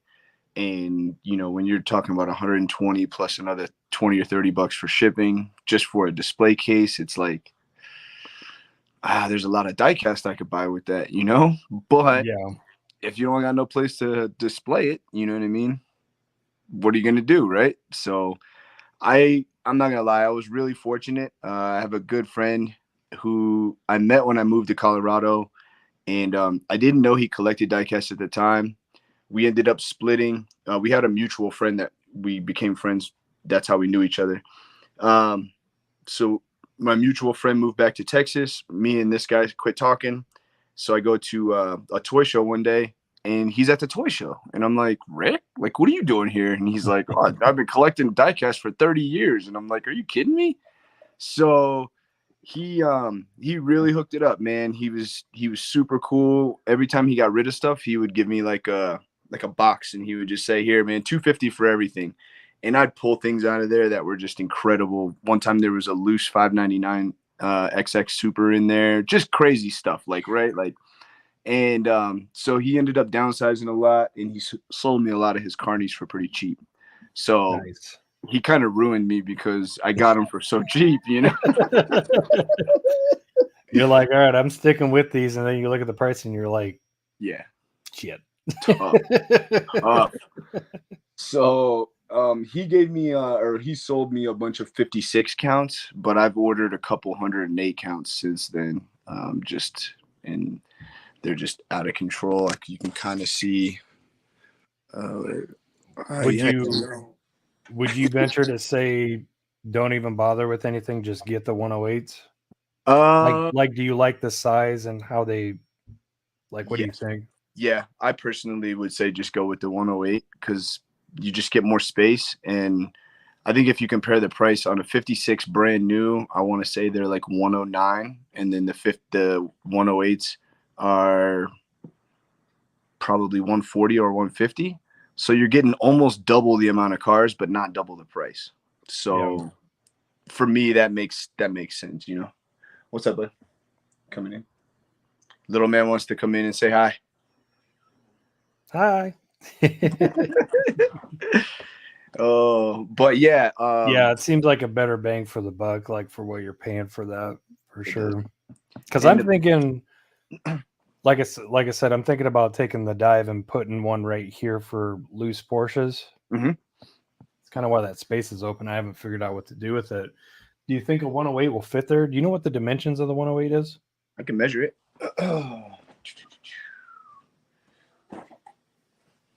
Just kind of curious. Maybe wonder if a solid 108 would be better, or go down and do 2. I'm not sure. So you're looking at 32 wide and 20. So it's a little bit over. So 23 tall, 32 wide. Okay. Yeah, I can fit that there easy. Yep. And then just as long as you have like a place to also for the door to swing open. So that was one of the things when I first started hanging them. I wasn't paying attention, and I hung with the hinges at the top. So every time I would have to move cars, I'd have to lift from the bottom and hold the door up. And I was like, oh, I'm an idiot. So I ended up, I did, yeah. So I figured it out when I started hanging his cases. I was like, oh, we can put these to where they hang down, and then you don't have to hold it. So then I had to go back through all my cases and unbolt them, rotate them, and put them back. So yeah, wasn't smart. Let's see. Yeah, I've been going on Etsy. I think I was going on Etsy, and they got some really good like display options on there too. They got these ones that will like come out, like the shelves like come outwards so that the cars are facing out. It's pretty cool. Okay. It's pretty cool. There's a couple that are on Amazon as well. They have like black frames with clear acrylic doors. Yeah. They look like they're good quality, but I'm such an OCD guy that everything's got to be like uniform. I don't want to like 10 different types of cases all over my room, you know? Yeah.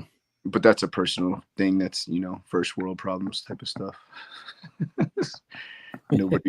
Nobody's really worried about that. But so yeah. So altogether I've got 1, 2, 3, 4, 5, 6, 7, 8 56 count carnies and 208 count. And then I have 1, 2, 3, 4, 5, 6, 7 Hot Wheels collector's cases. Wow. Yeah. You have Jeremy Lance says that the carny manufacturer is 45 minutes from his house. Oh man, that's cool. That's lit. So you can do. So Jeremy, you can do like a will. Can you do like a will call? Can you like? You can purchase them and then do will call. Ready. I have 18 cases altogether. Hey, what's up, Blue? Thanks for checking in. I'm pretty sure they have a 144 count display also. Nice. They do. Nice. Yep. It goes up really, really, really high. But 144, they're so big that takes up the majority of a wall. But yeah, they do go up to 144. Yeah. Time Micro or Kyosho? I stay away from Time Micro just because they're not licensed. It's weird. Yeah. It's a They weird make- deal. It's sad because they make really, really good cars. Like the quality is good, the details are there, but they're not licensed. And I personally, unless I get duped into it and I don't know that it's not licensed, I generally don't buy anything that's not licensed. Kind of like you were talking earlier with the Give car, how that's a charity car and guys are buying it and flipping it. Like I won't buy that from a reseller because, like you said, the whole purpose of that is to go to charity. So now it's become extremely diluted. But Kyosho is actually a really nice brand. Kyosho's, they're pretty solid. Yeah. You have any? Yeah, I don't think I have.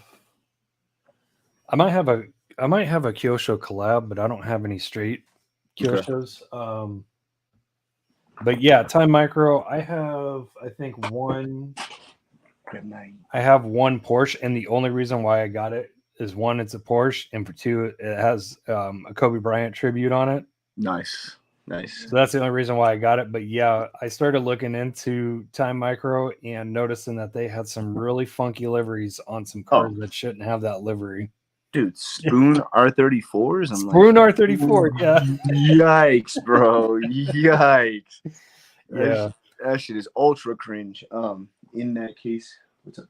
Yeah, if you guys want a more professional take on it, James from Model Cars Houston actually made a really good video about that, talking about it. I would head over there and check it out for sure. But yeah, he speaks on that a little bit. I order a lot from him. He's a really great seller. He sends out all his chases. He doesn't open stuff until he finds them. And just really stand-up guy, man. Like does great business. Pricing is always on point.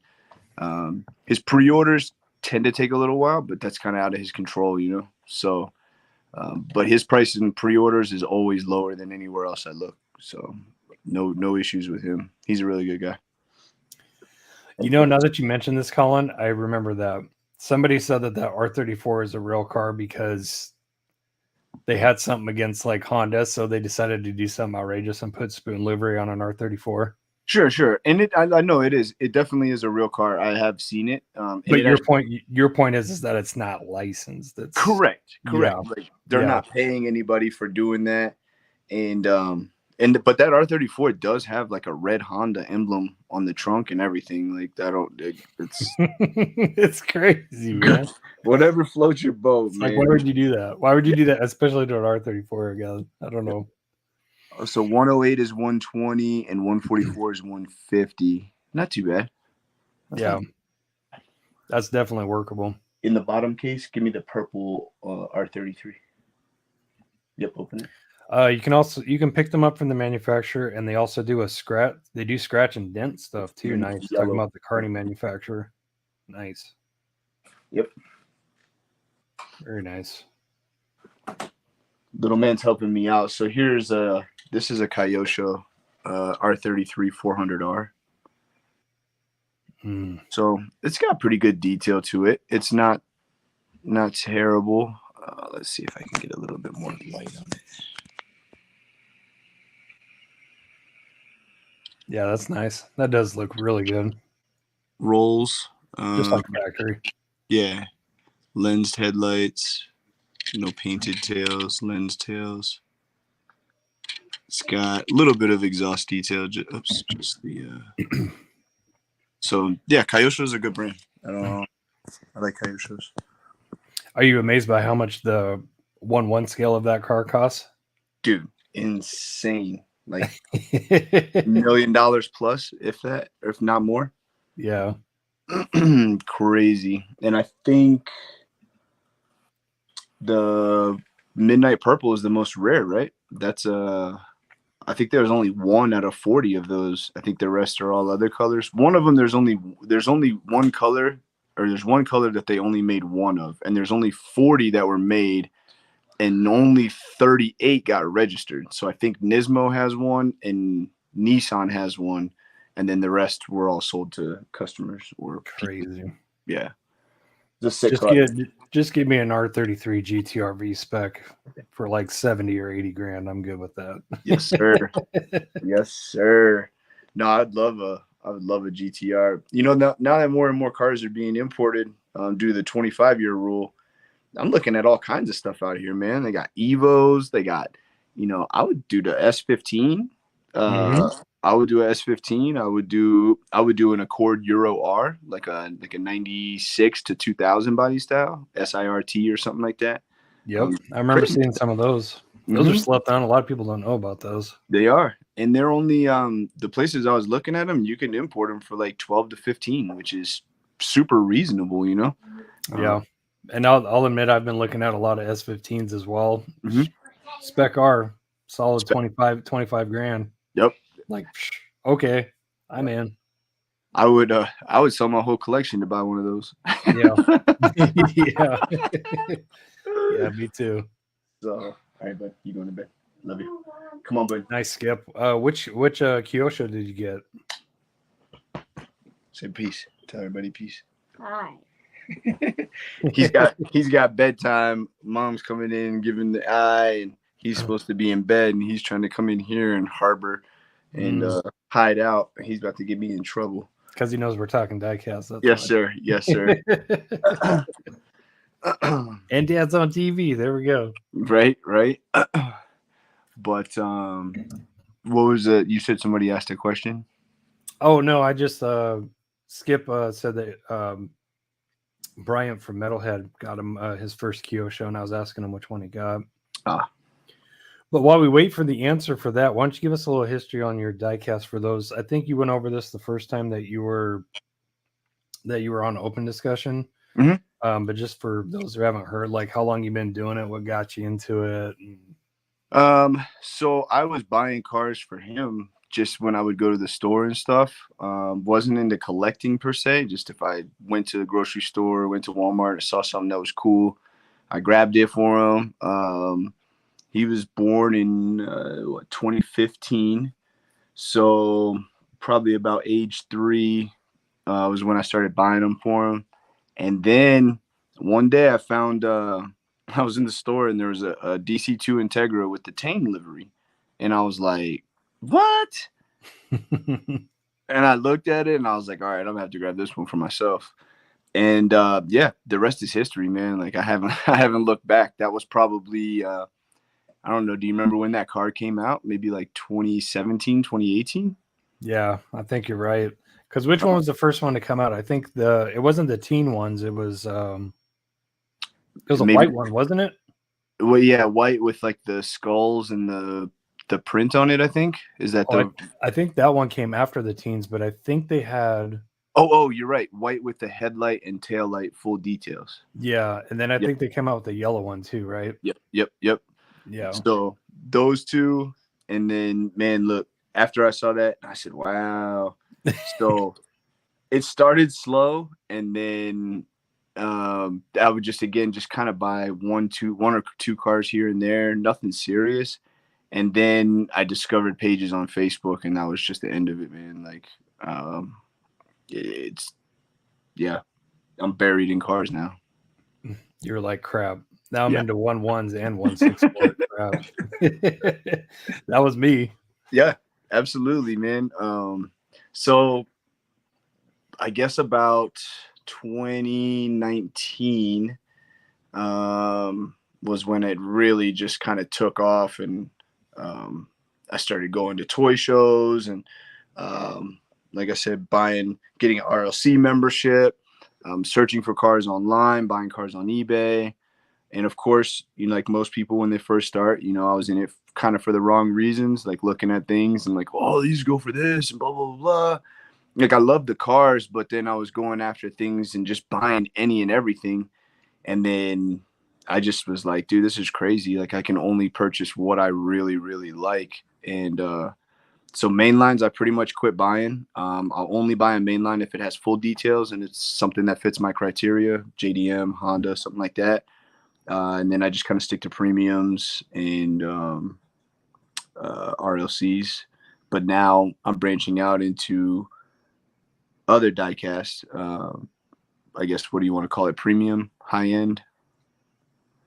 Yeah, premium 164.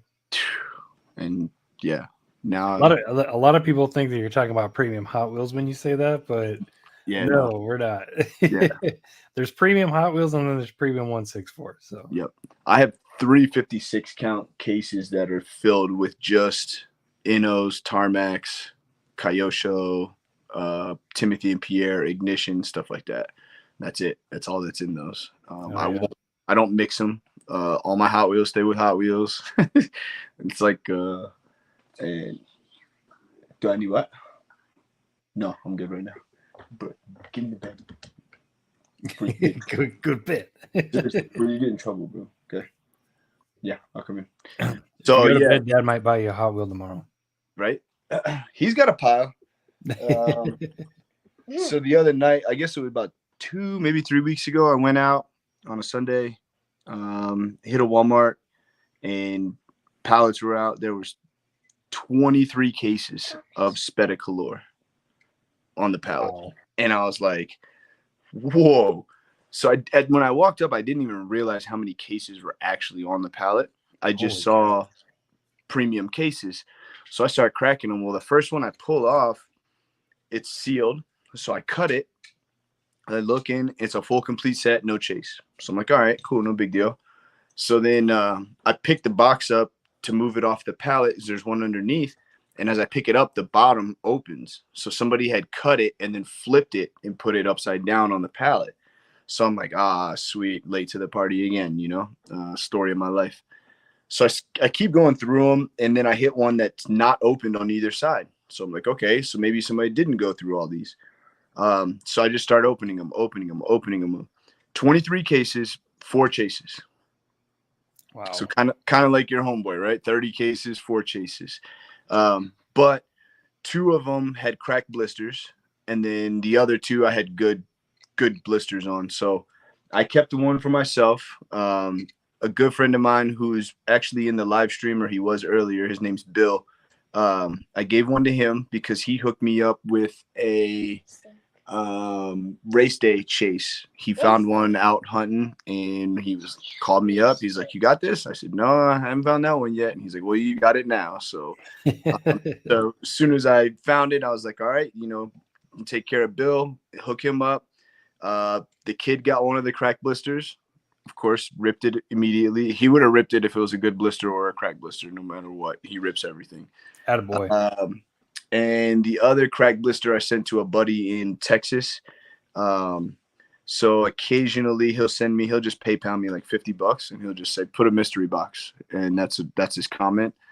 And so I'll just send him a bunch of loose stuff that I have, cars that I've drilled, wheel sets, chases, just all kinds of stuff. And I'll usually send him like $100 worth of stuff for $50. He's just a good friend, and yeah, always taking care of him. We've been in this together doing this. So, so he got the 4th one. So, that's it, man. I don't really hoard them or stash them away. Again, I'm not focused on the value of them anymore. It's a $7 car. If when we're done with this, we can get more than $7 for it, that's a win. And that's it. How cool is that you have someone to network with, though, that is able to cover for you and you cover for him? Indeed. Did you say his name was Bill? It is. Yeah, he's in the chat. Bill Bowen. Yeah. That's kind of funny because I have a good friend Bill as well, and yep, he's the same way. The first day I met him, he found 2 supers, and there's 2 fresh shippers, and I met him when we started talking. There's 2 supers, and he gave me one, and I was like, wow, that's badass. That's exactly how Bill and I met. We were hunting, and he's next to me. That unfortunately I didn't find any supers, but I had treasure hunts, and I had some of the hotter cars of whatever mix we were looking at. And he walks up, and we just start chatting, and I'm like, what are you searching for? I'm like, well, here's some treasure hunts, rock these. And he's like, for real? He's like, well, don't these sell for a lot? I said, no, it doesn't matter. It costs $1. Like, that's what we're paying, So and ever since then, he's been like, he's been enamored and super thankful of the fact that there's people out there that they're not out there just to rip everybody off or just to steal everything from the store, right? It's just about getting people their stuff. Yep. Bullshit. Yeah. So, but yeah, I mean, that's how hunting should be, right? You should be out here making relationships with these guys in the aisle, not fighting them. But Exactly. it's unfortunate, man. It's Yeah. it's the way of the world. Everybody wants to make a quick buck. Yep. Everybody wants to capitalize and F the next guy. Yeah. James asks, when in Colorado, where is a bad area to hunt? Everywhere. Everywhere. The whole city. To be honest, where I live up north, I live in a city called Thornton, which it sometimes it's called Denver. Like on my license, it's Denver. On my wife's license, it's Thornton. Go figure. We live in the same house. I don't know how that works. But all the stores around us, I have another buddy that's in the chat, or at least he was earlier, Alex. So there's 4 Walmarts around us. There's one that's about a mile, maybe a mile and a half from me. There's another one that's about 3 miles. There's another one that's about 4 miles. And then there's another one, a fourth one, probably about 5, maybe 6. The closest one to me, the stock manager used to steal everything. He used to take all of it. And he ended up getting, I don't know if he got fired from that store or if he transferred. So he transferred to the one that's about 4 miles away. And then he had that store on lock. We're talking about a guy that people would come into the store and they would hunt. Like I have a buddy, he went to his store, that store one night.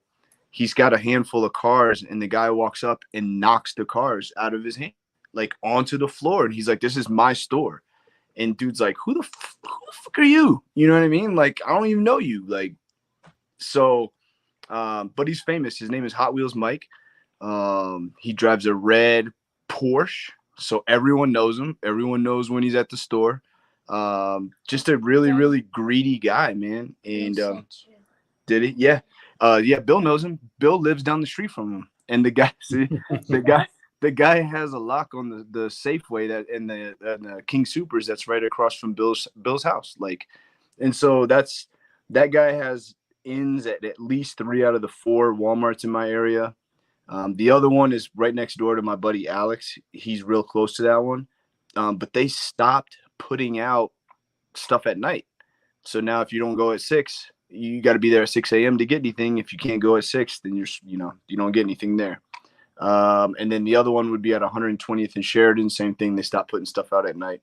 So we have a lot of employees in stores around here that take stuff. We have a lot of there's a set of 3 older guys who hit stores first thing in the morning. They go to all the Walmarts at 6, and then they're at Targets by 7. And it's like if you don't beat them, you're done. And that's kind of nice that they made it a point not to stock at night, though, because at least you have a fighting chance. True. If you can make it there in the morning, right? Yeah.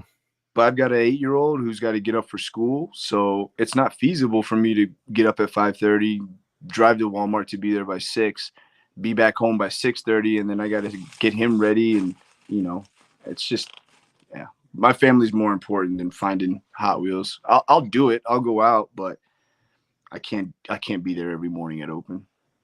Amen to that. It's tough. How about you? Like same thing in your area?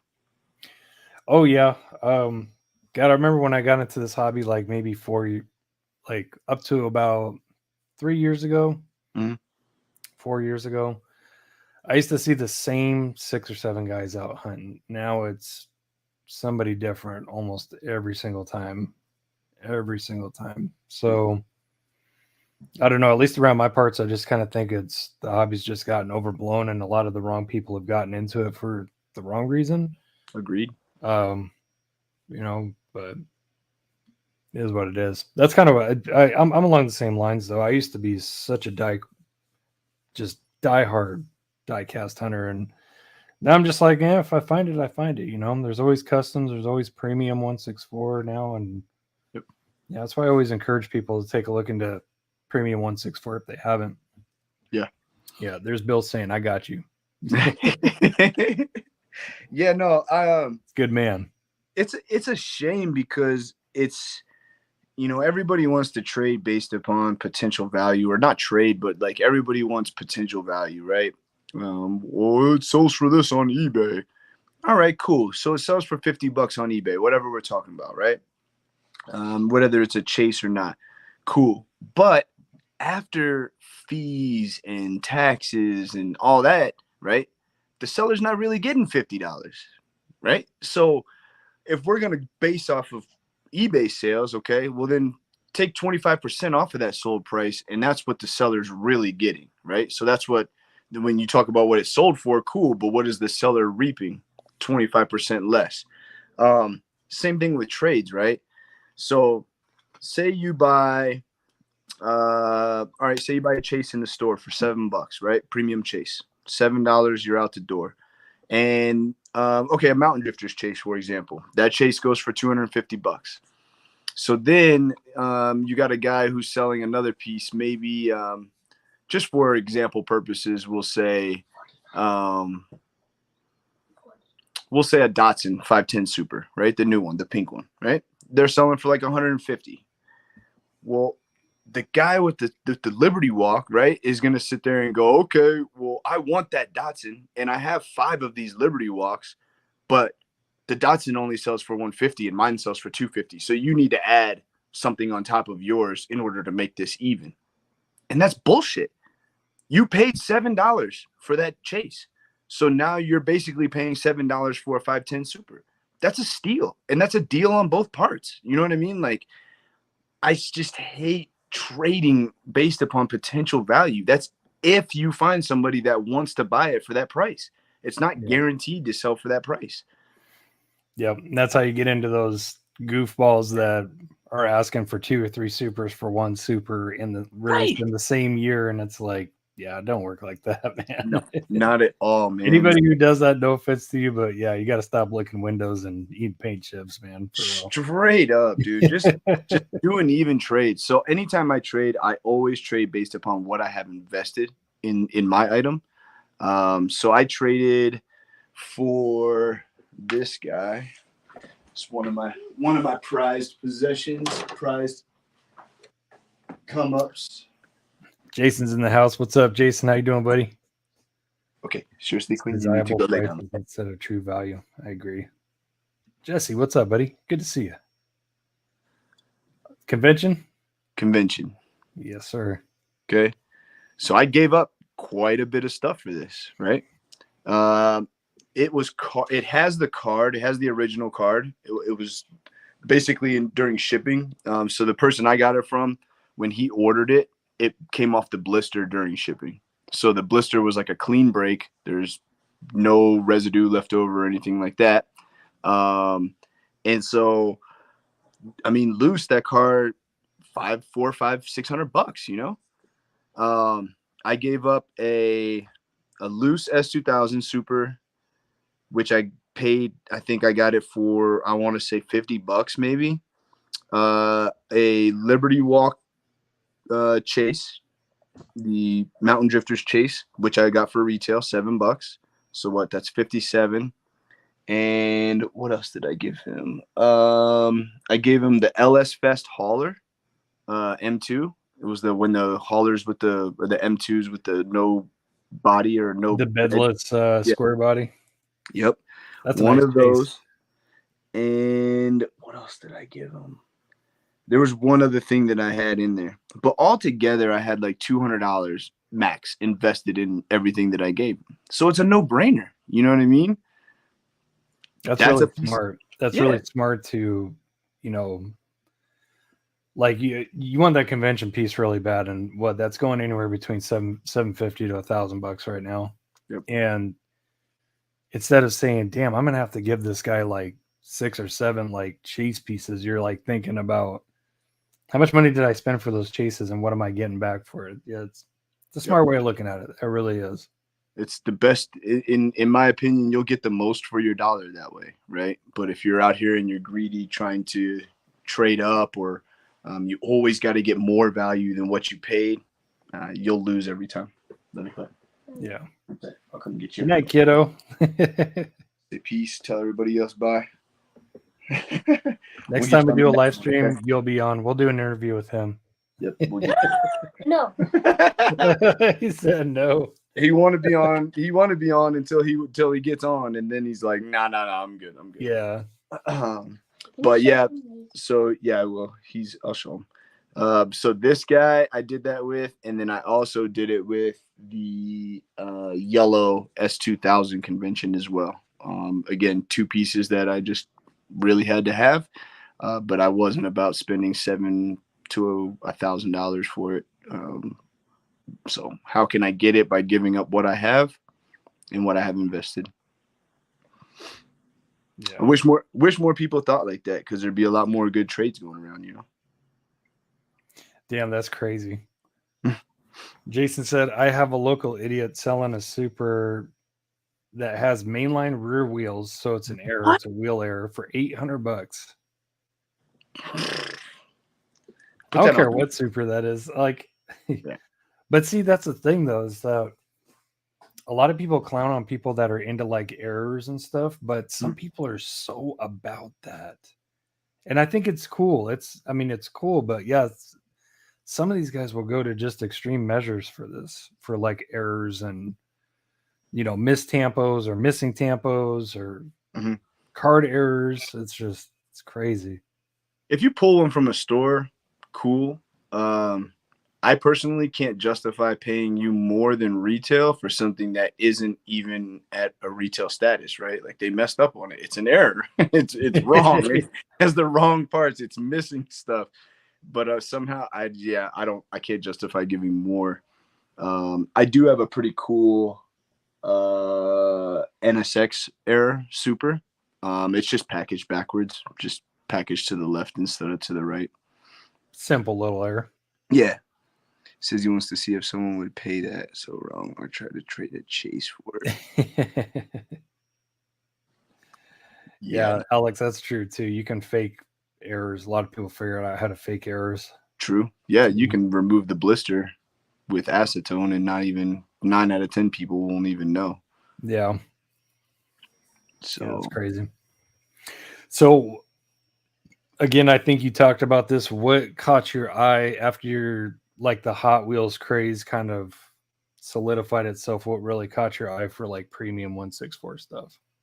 So I used, when I got into premium stuff, I was working at a diecast store, and they were carrying all that stuff, right? Like stuff that I hadn't seen up until that point, hadn't really been familiar with, didn't really delve into that market or whatever. So yeah, once I started working there and I started to see these things on a regular basis every single day, then it was just like, wow. So I started to buy. They carried a lot of Innos. So Innos, I love Innos. They carried a lot of Tarmacs. I have quite a few. And then later on, he got into more higher end stuff like Ignition, Timothy and Pierre, Fuel Me. Trying to think of some other ones, but yeah, Mini GT is like my go-to. That's, if I could collect just Mini GT, I would. And I think eventually we'll get to the point where they have enough castings that you could be like just a Mini GT collector. Yeah, they're one of these companies out here that are just absolutely destroying it. Yeah, Carmack, Mini GT, Kaido is just going nuts, bananas. Do you collect? How do you feel about Pop Race? I just reviewed my first Pop Race. Was the McLaren? Was that what it was? No, it was the Vantage GT3. This one. Aston. That's right. I remember I watched that video. I just couldn't remember what car. Yeah, it's nice. I like it. I really like the livery. I like the body. I like the wing. I like the details. But the wheels really turned me off on this one. They were just, the tires are way too fat. The rims are way too small. I can feel you on that. And I get it that they were trying to do like a more authentic like race tire, because anybody who knows race tires, they're pretty beefy. They're not they're not rubber bands and stretched and all that stuff. But I think they just went a little too overboard with it. Another thing that turned me off about it really was the taillights were painted on, and there was no like solidifying outline. It almost looked like it was part of the paint. Like there wasn't no differentiating between the paint on the body and the taillights. There wasn't nothing, they don't even have to be lensed for me to like them. Mhm. But like I said, there's like no outline. There's no real turn signal detail. I mean, it's nothing. It's just like literally a red stripe that goes across. Gotcha. I think the Hot Wheels has better detail than that one. I'm talking about let's see if I can grab it in range here real quick. Oh, there it is. I'm gonna make a mess. Or maybe not. Like that. Let me get on full mode real quick. Hold on. Yep. Oh yeah, the Aston from the race day set. Yeah, like that. The taillights on this is they're friggin' fabulous. Let me see if I can get friggin'. Yeah, you can see it right there. Yep. It's got a nice. I mean, they're Tampos, but nice little black outline. You can clearly. Yep. You can clearly see that it has. Has an outline for the tails, and then let me I'll crack this open real quick so you can see what I'm saying. Have you seen this one? Do you have this one? The Aston, I do not. Okay, I think that's the only one from that set I don't have yet. I'll show you what I mean. Just keep that in your memory as far as the Hot Wheels one goes.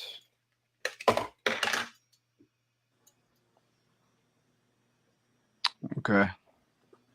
Yeah, I see. So it's There's just no kind of there's no real outline. It just looks like a red stripe, and it's got those funky I don't think that car has those turn signals down there. right. So it's like they almost did a white base, and then they just did a little bit of red over top and left like a white piece at the bottom. Is that white or is it orange? It's Is it orange. amber? Oh, it is amber. Okay. Yeah, and I don't think that car even has those. Yeah, I doubt it. But other than that, it's got really good like color separation, like the factory clear, clear coat's nice and shiny and glossy, and the diffuser is flat black. Mhm. That's really nice. It's got really good like color gradient there, but those wheels, Yeah, they're just fat, bro. I hear you. Do you have any of Really the fat. Do you have any of the Huracan GT3s from Mini GT? Yes, I have a handful of them, and I love them. Yeah, they're kind of the same way though. The tire on that I thought was a little bit thick as well. You think so? I think so. Maybe not as bad as the Pop Race on the Aston, but they're definitely compared to like the Liberty Walk Mini GT Lambos and stuff like that. They're definitely thicker. And I noticed they've kind of started to do like treaded tires too, which is kind of weird. Like, Oh, for race cars? Yeah, that's kind of. yeah. Let me see. Maybe they just got their wet weather tires on. Who knows? Yeah, that's true. Let's see, where is it? Yeah, if you have the STO and the GT3 Huracans, just look at the difference. You can tell like the thinner tire on the STO versus the thicker tire on the Huracan GT3. Yeah. If I remember right, the STO is more of it's a road car, and the GT3 is a race car. Yes, yeah. But yeah, I see what you're talking about. I'm looking at them right now on my wall. Yeah, the Pop Race ones are definitely fatter. Yeah. Yeah. I only have one so far. It's that FK8 or no, not the FK8, the FL5. So, but I'll be looking at more of them when they come out, as they start to expand on what they release and whatnot. Yeah, we'll keep an eye on them. Indeed. Sure. Overall, very nice model. I do. Yeah, like it is.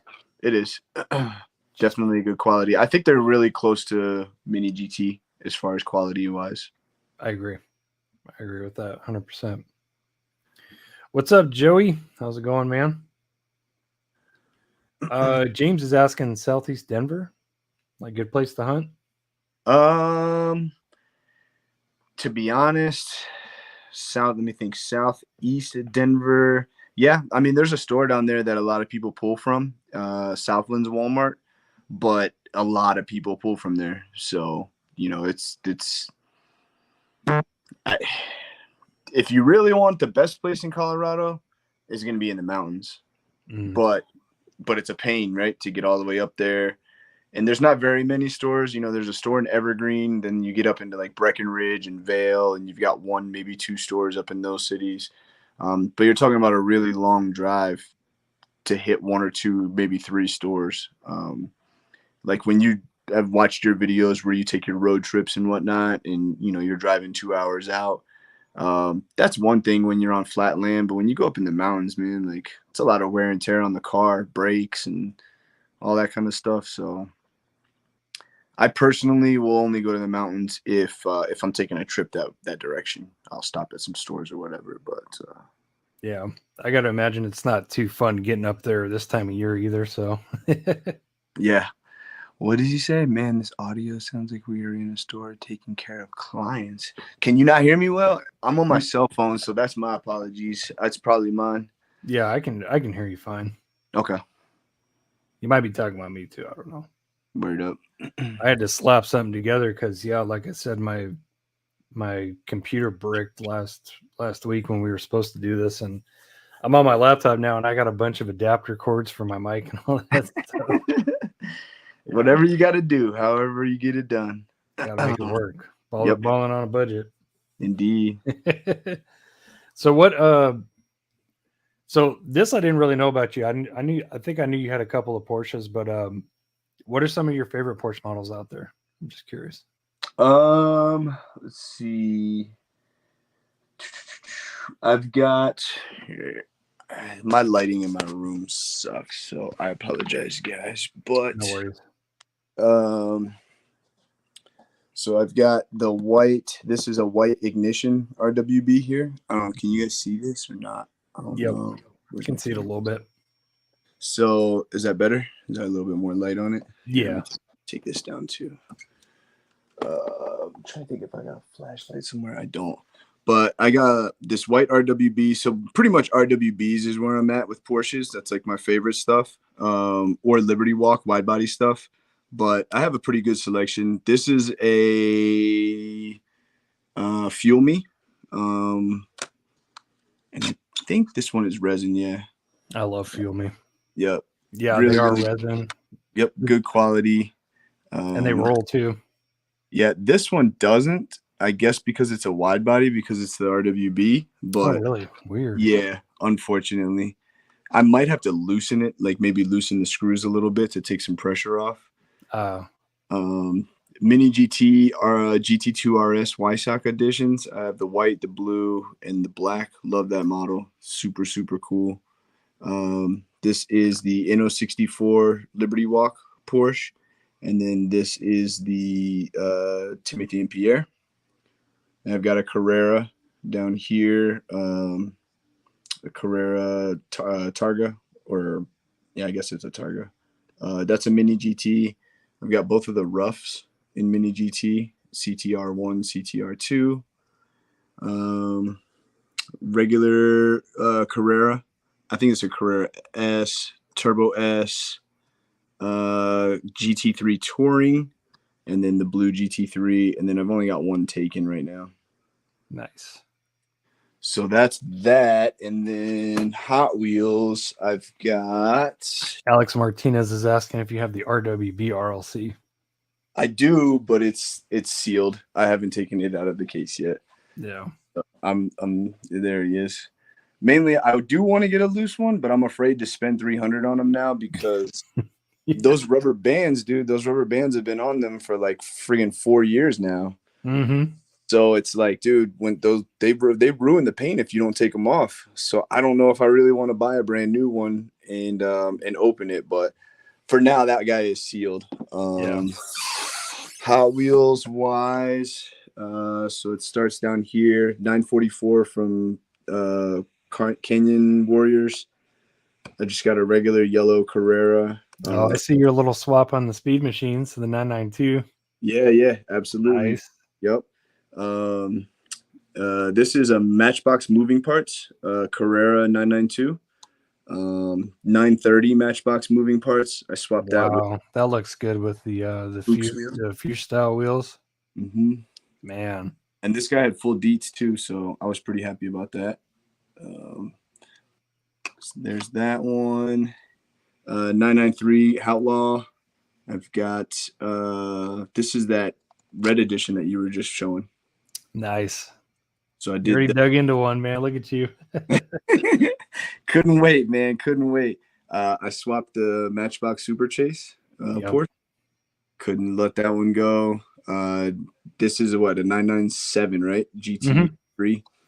There's the 992 Chase, and then I've got the GT4 from the from Fast and the Furious. Man, that looks good, bro. I just literally took one out. I was like, man, I need to drill one and customize one of these, but that like nails it right there. Look at that stance. Man. Dude, yeah, this one is pretty friggin' slammed. Yeah, that looks good. I did full like screws and everything, re-drilled it and all that. That's a Brazilian on that one right there. And let's see. And he rolls. Always got to roll. If it doesn't roll, then I didn't do my job. This is a Porsche. This is actually really cool. These are Matchbox. This was from the German set. It's a Porsche Cayenne. That's the Macan, right? No, this is a Cayenne. Cayenne, actually. yeah. Cayenne. Yeah, it is a Cayenne. So Cayenne Turbo S there. And that's it for regular Hot Wheels. Oh, I do have, so I've got to find some wheels.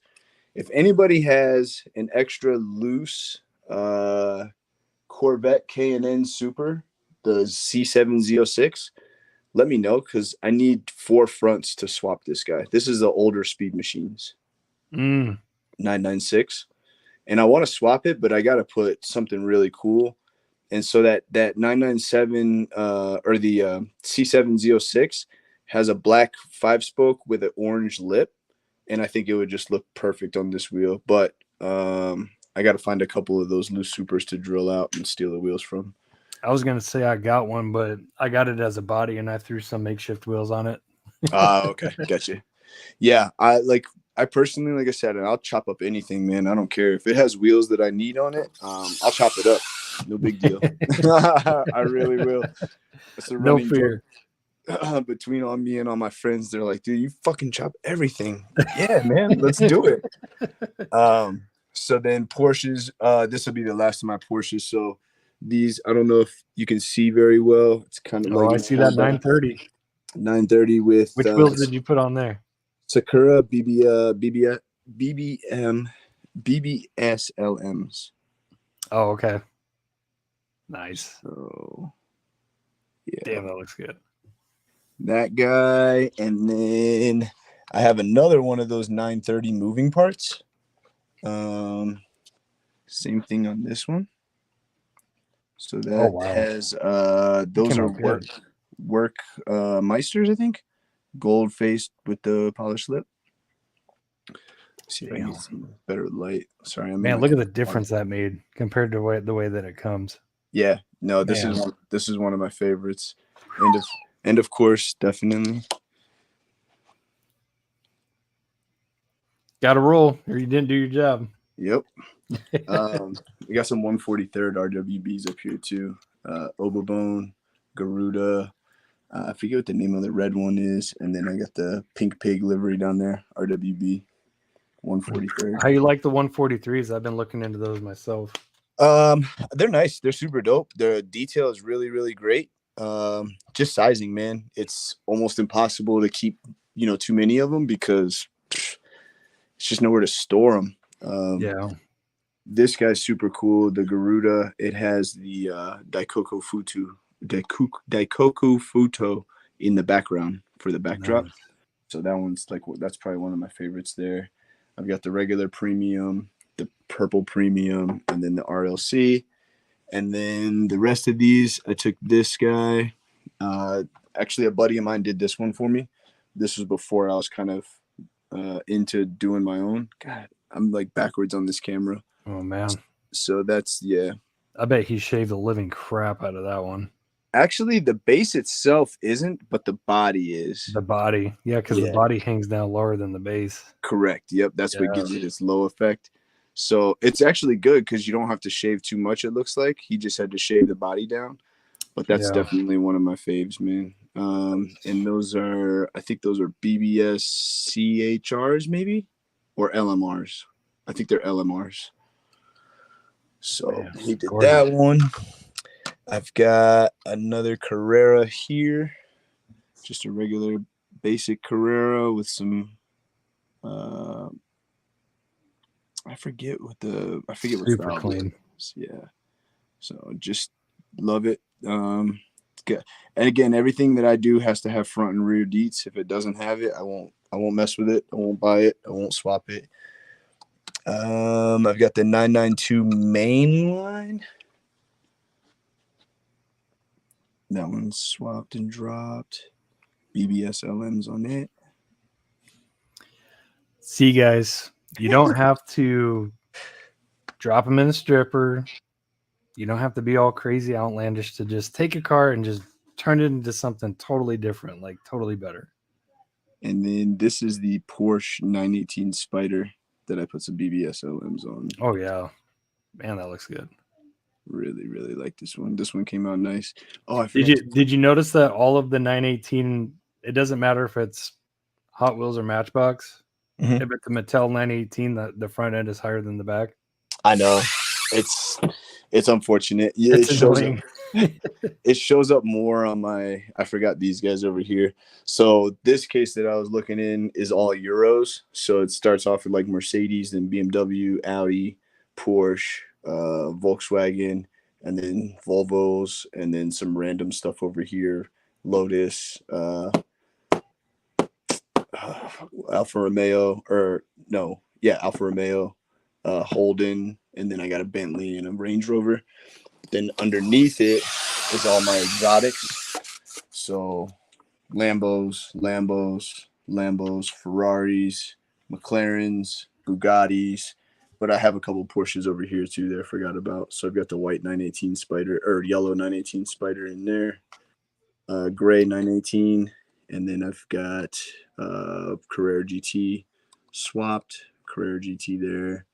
This is actually one of my favorite castings. It's a Matchbox McLaren SLR. Super, super clean, detailed casting. One of my favorites for sure. Yeah, that looks damn good. So yeah. And then carded wise, all I really have Porsches carded wise. I've got my what's his name? Not Moses. Magnus Walker. Oh, I said Moses. Magnus Walker. Moses Walker. The 959. And what else do I have over here? James Gailey's asking a question. I'll give my input. Who has the best BBS wheels to buy? I'm going to say Sakura. Yeah, Sakura. Actually, have you ordered Chisai wheels? Yeah, I haven't seen their BBS ones though. Dude, I got one over here. I'll bring it out and show it to you guys in a sec. Yeah. These are loose RLCs. I've got the Porsche 930, the Matchbox, Porsche mail-in, and then 959 in there. So nice. That's about the extent of my Porsche collection. And I do have the white 930 black box sitting on my dresser because that's basically my uncle's car. So I've got that. Let me get you these BBS LMs. So check these out. Oh yeah. So those are Chisai's? Yeah. Yeah. They're a little bit bigger. I'm not gonna lie. Mm-hmm. But they're the wheel's bigger, but the tire is thinner. So they actually work better, to be honest. Yeah, probably a little less shaving. Yeah. So I really like their version of the BBS LM, but like you said, Sakura is definitely, you can't go wrong with those. Yeah, probably a little trickier for someone to use who's not accustomed to like really slamming and fitting a smaller wheel on. True. So yeah, I would agree. Like the Chisai's would probably be really good to try first. Mm-hmm. I agree. So, but yeah, that's my Porsches. My buddy Alex that was chiming in earlier, Alex Martinez. Mm-hmm. Yeah, he's a big Porsche guy. He's probably got a more impressive Porsche collection than I do. But yeah, he's a huge Porsche guy. Impressive nonetheless. Thank you. Very nice. And that's just getting into your Porsches and a little smidget of your Euro. You still have all the JDM cars and all that stuff. Yeah, indeed. It's like I said, man, I'm in way too deep. But it's all in good fun, and it's all in, to enjoy. And like I said, if we get money back from it when we're done and we decide to sell it, great. If we don't, no big deal. Still enjoyed them, Yep. Go ahead and answer some questions real quick. I'm gonna go tuck him in, and then give me like 2 minutes. I'll be right back. Does that work? Gotcha. Sorry, man. But, No worries. He wants me to show his cars, so he's super proud. So Mr. Bill, that we were talking about earlier, Mr. Bill found us some HKS packs at a Target. Oh, nice. So he came by the other day and dropped these off for us, and so Quinn got to open his. So he wants me to show you guys his 33 in his van. I think that R33 might be my favorite HKS casting that Hot Wheels has come out with. Dude, it's sick. It really is. So good. And then he's really excited about his Maxima and his Fast and the Furious Integra. So Nice. he's been binge watching Fast and the Furious for like the last week. Tokyo Drift probably like 5 times, and then we got a pretty good snowstorm on Saturday and Sunday. So Saturday all day while I was at work, he and Mom were watching 1, 2, 3, and 4. And then Sunday I was off and we watched 5 and 6 and 7, I believe. We didn't watch 7. So yeah. He's like, We no, just we been gotta watch watching, yeah, out. dude. We just been watching Fast and the Furious for days now. So Nice. yep. Very nice. Oh, and he wants to show his so he's got a mini GT Liberty Walk R35 as well. Oh, heck yeah. So I love that chassis, the chassis mounted spoiler on that one. I love that one. That's my favorite. I any of those Liberty Walks, it's got to be the chassis mounted spoiler for me. Got to be. The duckbill's cool, but that chassis mounted is 100%. tuck you in real quick. Give me 2 minutes. I'll be right back. Come on. All right, man. All right, you're gonna be in trouble. Adrian says, that's what I'm talking about. I'm in your face. Crazy, man. Yeah, Alex, that's the best one. Yeah. It's one of the best looking R35s if you're talking about the R35 for sure. Jesse says, I get my monster truck wheels from Sakura. Yeah, they make some really nice off-road tires. If you guys didn't know, they got into making those. They look really good. So definitely check out Sakura. And yeah, as I recommended before, if you ever place an order with Sakura, keep in mind it does come from Indonesia, and it's going to take a while, and you might as well take advantage of the shipping and the wait time. Just try to order, like, I don't know. My golden rule of thumb is always to try to order 5 sets at a time. So, there you go. Yeah, we were just talking about Sakura. Order straight from Indonesia, make it worth your while, make it worth the wait time and the shipping. And yes, I always say I usually try to order at least 5 sets at a time. Yep. At least. I agree. If you've got somebody else in your area that orders, it's even better to just kind of split the shipping with them, put in a big order together and split shipping. But they're actually really quick on shipping, like max maybe like 2 weeks, which I think is pretty good. Yeah. Yeah, it's not bad. No. It's about a week and a half. Yeah, week and a half, 2 weeks. Yeah. I usually order my Sakuras. So for a long time, I was going straight with Sakura's website, and then HPZ Diecast. James says, I'm scrolling out. Yikes. Danger. What happened? Oh, probably Sakura. Oh, yeah. Yeah, most of them are $15 for a set. Yeah. Sometimes they go on sale. Some of them will go down to like $10-12 a set, but I'm telling you guys, worlds above real riders for sure. Oh yeah, dude, the TE37 SLs, crazy. Like you said, the BBSs. They've got the AMG hammerheads in there. Those black 5-spoke with the polished lip face. Oof, man. Like, but have you ever ordered from HPZ Diecast? I haven't. I can't say I have. Okay. Oh, nice. Hell yeah. Woo, sick. Made for a Merc, man. Made for a Merc. Indeed. Do you like these ones? These ones remind me of like HREs. Yes. Yeah, Yes. That's a sick custom too, man. Dang. Thank you. Yeah, I love the 560 SEC AMG. Whoa, where'd you get the decals for the taillights and stuff? That's paint. What? Yeah. Dude, I wish I could paint that well. And are you using a brush or are you using just toothpicks? Toothpick and like a metal pick. No kidding. That's usually what I use. Yeah. Huh. I very rarely use brush. I only use brush like on bases to like blend in the black, you know, if I got to shave it and okay. You know, and if I don't feel like, you know, rattle cannon the whole thing, I'll just take some black paint and just kind of brush it in just to kind of blend it. But so when you do like that tail light, do you do you paint the whole tail light black or white first and then paint the colors over it like red, yellow, and amber, or you just paint it as is?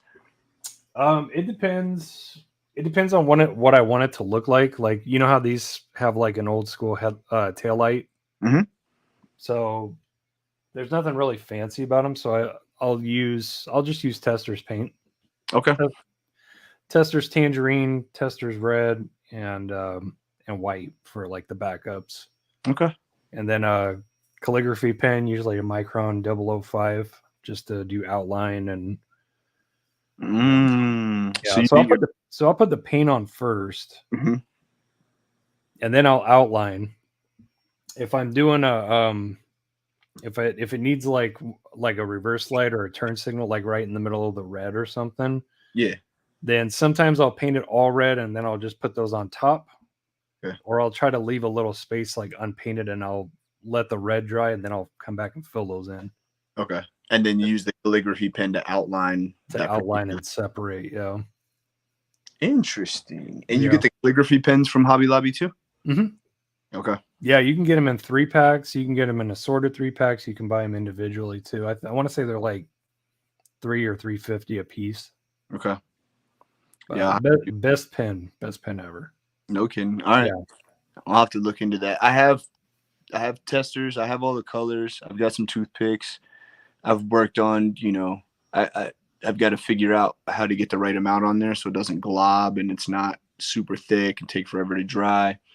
But yeah, I just need to, like I said, between time and more time. Yeah. It feels like 24 hours in a day just isn't enough anymore, man. It just isn't. The cool thing about toothpicks too is, do you have an X-Acto knife? Yeah. Well, I've got like I use these. I don't use X-Acto knives, but I use like these type of blades. Oh, okay. Yeah.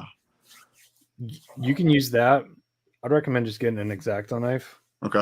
They're really easy to work with, like to cut like styrene and stuff out with. But you can take a toothpick, and if you got to put like just a little tiniest dab of paint somewhere, you can take your X-Acto knife and you can shave the tip of the toothpick like really, really, really thin and small. Okay. I didn't even think about that. So I bought some of these originally, and I've tried to use them. That's paint, Jeremy. Oh, shit. That's not tampos. Dude, that's crazy. I thought those for sure were tampos. That's amazing, dude. That's amazing. Yeah. That's awesome. Same thing with the tails. Tails paint. See, that's I'm honestly amazed that that's not airbrush, that's rattle can, because it looks too good to be rattle can. You know what I mean? Like it doesn't look like you could get a rattle can to come out with that kind of a finish. Thank you. Yeah, I've never picked up an airbrush. I still rattle can. That's sick.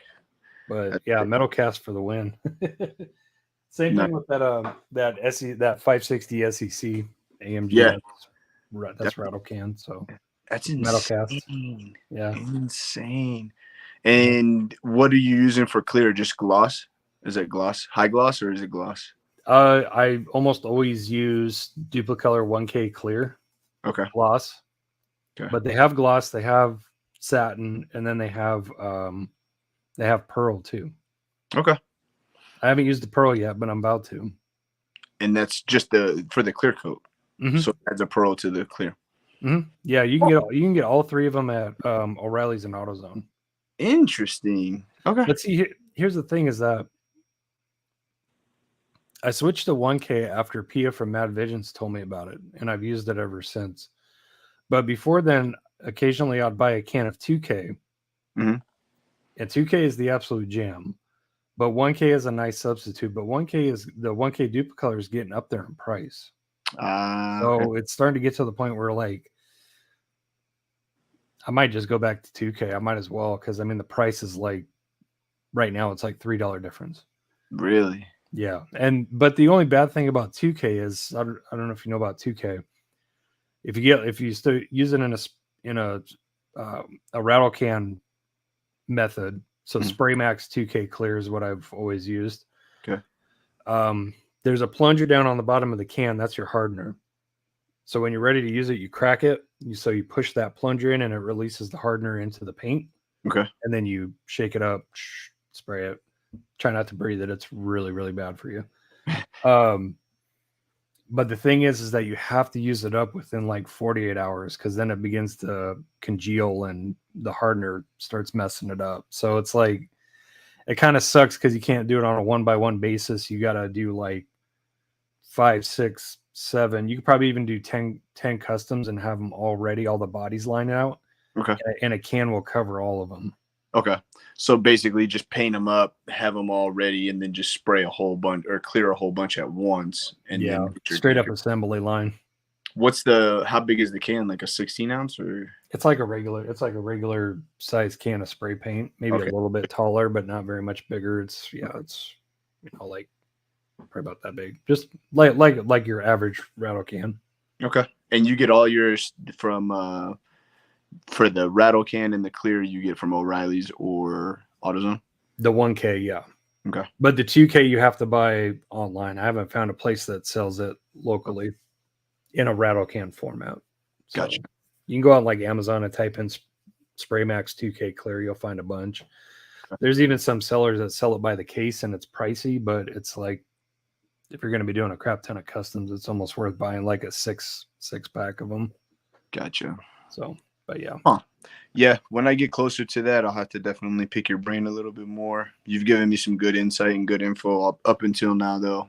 Just through inboxing you and talking to you about that kind of stuff. So yeah, for sure.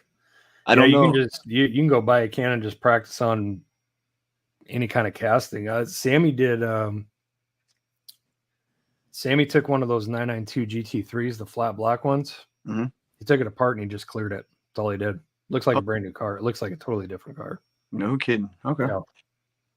Yeah, I can't decide if I want to get to the point where I paint all my headlights and details, or if I just want to become really good with using tampos, because they're making more and more tampos of headlights and taillights now for more and more cars. They are there. So, I'm kind of torn. I guess either way, they look good, and there's a skill to both of them, right? So, but I feel like if you're not doing a full paint and clear, then tampos don't, you're not clearing the tampos, right? So if I just take like, I think I got one here. So like if I take this casting, right, and I just put headlights and taillights on it, but I don't clear it, are the tampos going to last? No. You know what I mean? They're going to get rubbed off. So yeah, it's like at that point, I might as well start. So I don't know if you guys know about this. This is that Civic, the 08 Civic SI. FD2. Yep. So that spoiler, it's hideous. It is, until, do I have one? I've been wanting to get my hands on one of those and shave that wing off and try to do something. So the wing actually is a separate piece. You can take the wing out. It's like a 2-piece. It's a black plastic. Hold on, let me get this. This is cool as shit. I don't know why or how I figured this out, but I did, and I was super happy. Thank you, Risco. I appreciate you, buddy. I really appreciate it. So that wing will go into the S15 casting to make it a drift car. Oh, wow. How about that? Fancy. So yeah, just these are my buddy Dave did this one for me as well. That's so dope. he painted the wheels. I can't get any good light there. So he painted the wheels for it. There were TriStars that we ordered on. I ordered them off of, I think these are off of Instagram. But yeah, he did That this looks good. That looks just like the Mini GT model. Dude, I was like to a T. I have it, and I got this one I did before the Mini GT came out. And then all of a sudden they released the Mini GT, and I was like, well, shit, now I got to get that one. So here they are, Hot Wheels on the left, or Hot Wheels here, Mini GT here. I like the Hot Wheels one better, believe it or not. Dude, I honestly, I was going to say the same thing. As soon as I got this one, I was like, you know what? Like that wing looks super good on there. So, yep. So that wing from those SIs, we'll work on those. It'll work on any S15. I didn't do one yet on this one, but I'm working on this guy right now. So just a little swap and drop. But yeah, same wing. The only problem is finding these. Which S15 was that? Fast and the Furious. It's that gray, the dark, like pewter one. Gray one, yeah. Yep. Gotcha. And then I use the wheels from, a lot of people slept on these. They are off of the, it's the trophy truck that came in the Boulevard. I think it's called, oh. Shit, I can't remember what it's called. Is that like the steely looking ones? No, it's a 6-spoke, black face with a polished lip. Oh, okay. Baja Blaster? No, Baja Bouncer.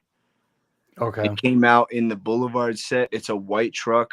It has like blue and orange Hot Wheels on it on the side. Yep. And it comes with the off-road tires. But dude, people were leaving those. I was just buying them up, just taking the wheels off, swapping the tires out. I was like, "Thank you, everybody who left these. Thank you." That sounds like me with the Land Rover, the Marvel Land Rover, because it had the polished steelies on it. I love those steelies. Yep, I was grabbing those like mad. There was another one that was green. It was from Street Fighter. It had army green 6-spokes, the TEs. Yeah, I was jacking them. Like, dude, these are gonna go sick on these yellow hatches. Yellow, taking them all. Yep. But yeah, man. So, well, shoot, man. It's been awesome talking Diecast with you. It's getting late for both of us. So, likewise, man. I appreciate you having me on. Thank you again, man, for everything you do for the community. Bringing like-minded people together, sharing your insights and secrets, I guess, if you want to call it that. We all learn from each other, man. For sure, man. And it's refreshing, right? Because just like you said, we all learn from each other. I think there's a lot of people out here who feel like if they give up their knowledge, that somehow they're losing to somebody else. And that's not the case, right? It's just like everybody contributes, everybody come together, and everybody becomes better, right? You don't have this elite status where you have certain people who are up here and then the rest of us are trying to get up. Just be nice, be kind, be fair, let the chips fall where they may. But I personally would rather have relationships like you and me and Bill, me and Alex. I have another buddy named Brandon. I would rather have those relationships in the cars that I have than to have, a few extra $1,000 because I've been buying and selling, stuff for resale prices or whatever. It just doesn't matter. Doesn't mean anything. So yeah, because typically friendships last longer than money. Indeed, man. Typically. Indeed. And who knows? We might be able to take our relationship or our friendship to some place that, makes us money comfortably, right? Where we're we're able to open something or do something and sell it at retail, right? But we can still enjoy the hobby and do something diecast related all day, every day, and not have to go to work and just, sit at a computer all day or sit in a piece of machinery or drive an hour to work or drive 2 hours, whatever, I think that's the ultimate goal. So that's the dream. Hey, real quick, Dana's asking, hey D, you're looking for a K&N Super Vet? Yeah. Yes. I mean, I prefer loose, obviously, because they're a little bit more affordable. But I mean, I've got some stuff that I can definitely trade. Is he on the page? He on your page on Facebook? Dane, I think, yeah, Dane should be on our Facebook group. Okay, yeah. D Maurice on the Facebook group. By all means, look me up, shoot me a message, let me know what you got. I have one loose, but the problem is it's a staggered wheel, right? So I've got a large and a small. I need 2 smalls. I need 2 fronts. Here's a victim right here. when I did that hatch, right? All I needed was the orange fronts. Yep. So now Where'd you find the yellow one? From the Street Tuners 180SX. So yeah, it's not meant to be yellow, but it is yellow. It's kind of, it looks like it's meant to be like a gold or something, but it's Correct. not really. Correct. But when you put it up, you're talking about, yeah. Yep. When you put it up against that black, it actually comes out to more of a yellow. Nice.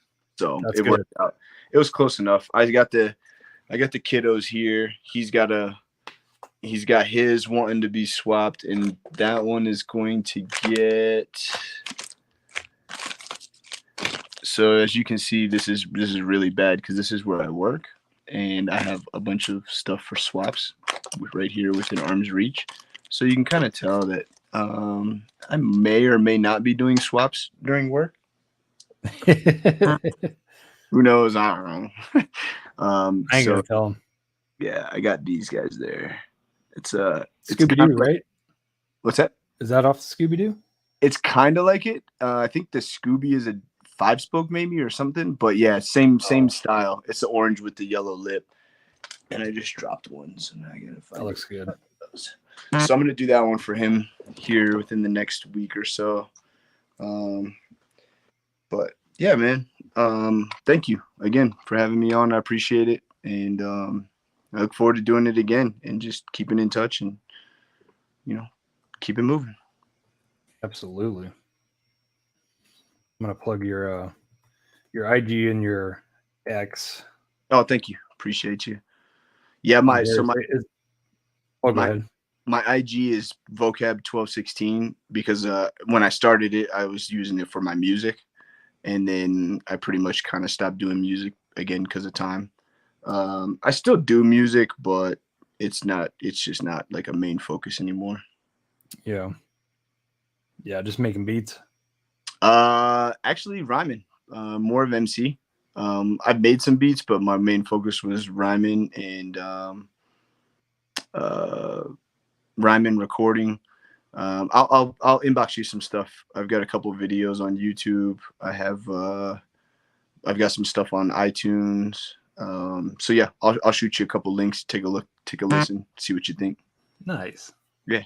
Oh yeah. Oh, I already got a new follower. Thank you, man. Appreciate that. Doc Hot Wheels, shout out. Appreciate you, bro. Nice. Thank you, Doc. Yeah. Yeah. D is good people, man. Make sure to check him out. Obviously, great attitude about the hobby and very knowledgeable. And he's in all aspects, all realms, collecting, customizing, all that stuff. So yeah, definitely make sure to go look him up. I'm everything cars, man. If it's not Hot Wheels, I'm watching racing on the TV, Le Mans, Formula One, GT3. If it's not that, then the kid and I are going to car meets, car shows. It's literally cars all day long. So heck yeah. And Pikes Peak is in your backyard too. It is, man. I haven't been yet either, which is terrible. Wow, really? I moved here in 2011. So I've been here about 12 years now, but I do need to get up there. I really do, man. I really do. Yeah. I got another follow. I missed who it was, but thank you. I appreciate y'all, man. For real. Yeah, for sure. Yeah, man. If you ever need help, like joining the dark side, getting on YouTube, which is what I would love to see you do. Let me know. For sure. And then, yeah, customs or, if you need something, let me know. Will do. about you. I thank you. I appreciate you, Mr. Derek. Thank you again for the time and opportunity. And again, thank you for what you do for the community. And keep plugging away, man. We'll be in touch. My pleasure. You're always welcome back. Hey, I appreciate it. I'll take you up anytime. Anytime. You let me know. All right, man. Thank you, guys. You have a good one. You as well. Tell Will, man, we say goodnight when he wakes up. Yep, we'll do. I'm going to turn this live stream off, and I'm going to be right back over here watching what you finish out with. So, all right. Thank you, sir. Right. Thanks, D. Yes, sir. Bye-bye. All right. D Maurice, the one, the only. Requested by many to come back on and have his own diecast discussion. So, Adrian, Big A's Diecast, follower number 173 on IG. There we go. Thanks for showing him some love, guys. Appreciate it. Yeah. D's just an all-around good dude. Great perspective on things, as you can tell. Great attitude. Obviously a great guy. And yeah, he does some sick custom work as well, and a heck of a collection. So yeah, he's the total package. Doc, I do not. I haven't joined the dark side yet. There's many of Phantom accounts on there that say they're me, but they're not me. I don't have one. Maybe someday. We'll see. YouTube and Facebook is hard enough to keep up with, like, for real. So, but yeah, that'll do it, guys. Hopefully you guys enjoyed a little extended diecast discussion, 3 hours. Had a lot to catch up on, a lot to talk about. Obviously, our great guest, D Maurice, tonight. So, yeah, make sure to check him out, vocab_1216 on Instagram. For those of you that are on Twitter /X, should be the same username over there. So, yeah, my pleasure, Diecast Dad. Yeah, and D's pleasure too. I'm sure. It's always great to have your kiddo involved too. Yeah. $4.99, right? $4.99 a day or a month or let's go crazy, man. Yeah, absolutely, Adrian. Absolutely. Well, I'm glad you guys enjoyed. And if you're watching this tomorrow or whenever, hopefully you enjoyed as well. Stay tuned. We got some episodes coming up. Again, we have an M2 product showcase straight from Diecast164. And shortly after that, we're going to have another premium box. Some hot mini GTs. Can't remember if there's any Kaidos in this one. But yeah, some good stuff. Good stuff coming up. Next Hunt episode is in the works. Obviously got some footage. And what else? The custom for Jeremy Lance, Sammy, all those will be up hopefully within the next week. So we'll see. But that'll do it, guys. Thank you for being here, Lou. Appreciate it. Per minute. I don't know if it'd be that good, but thanks.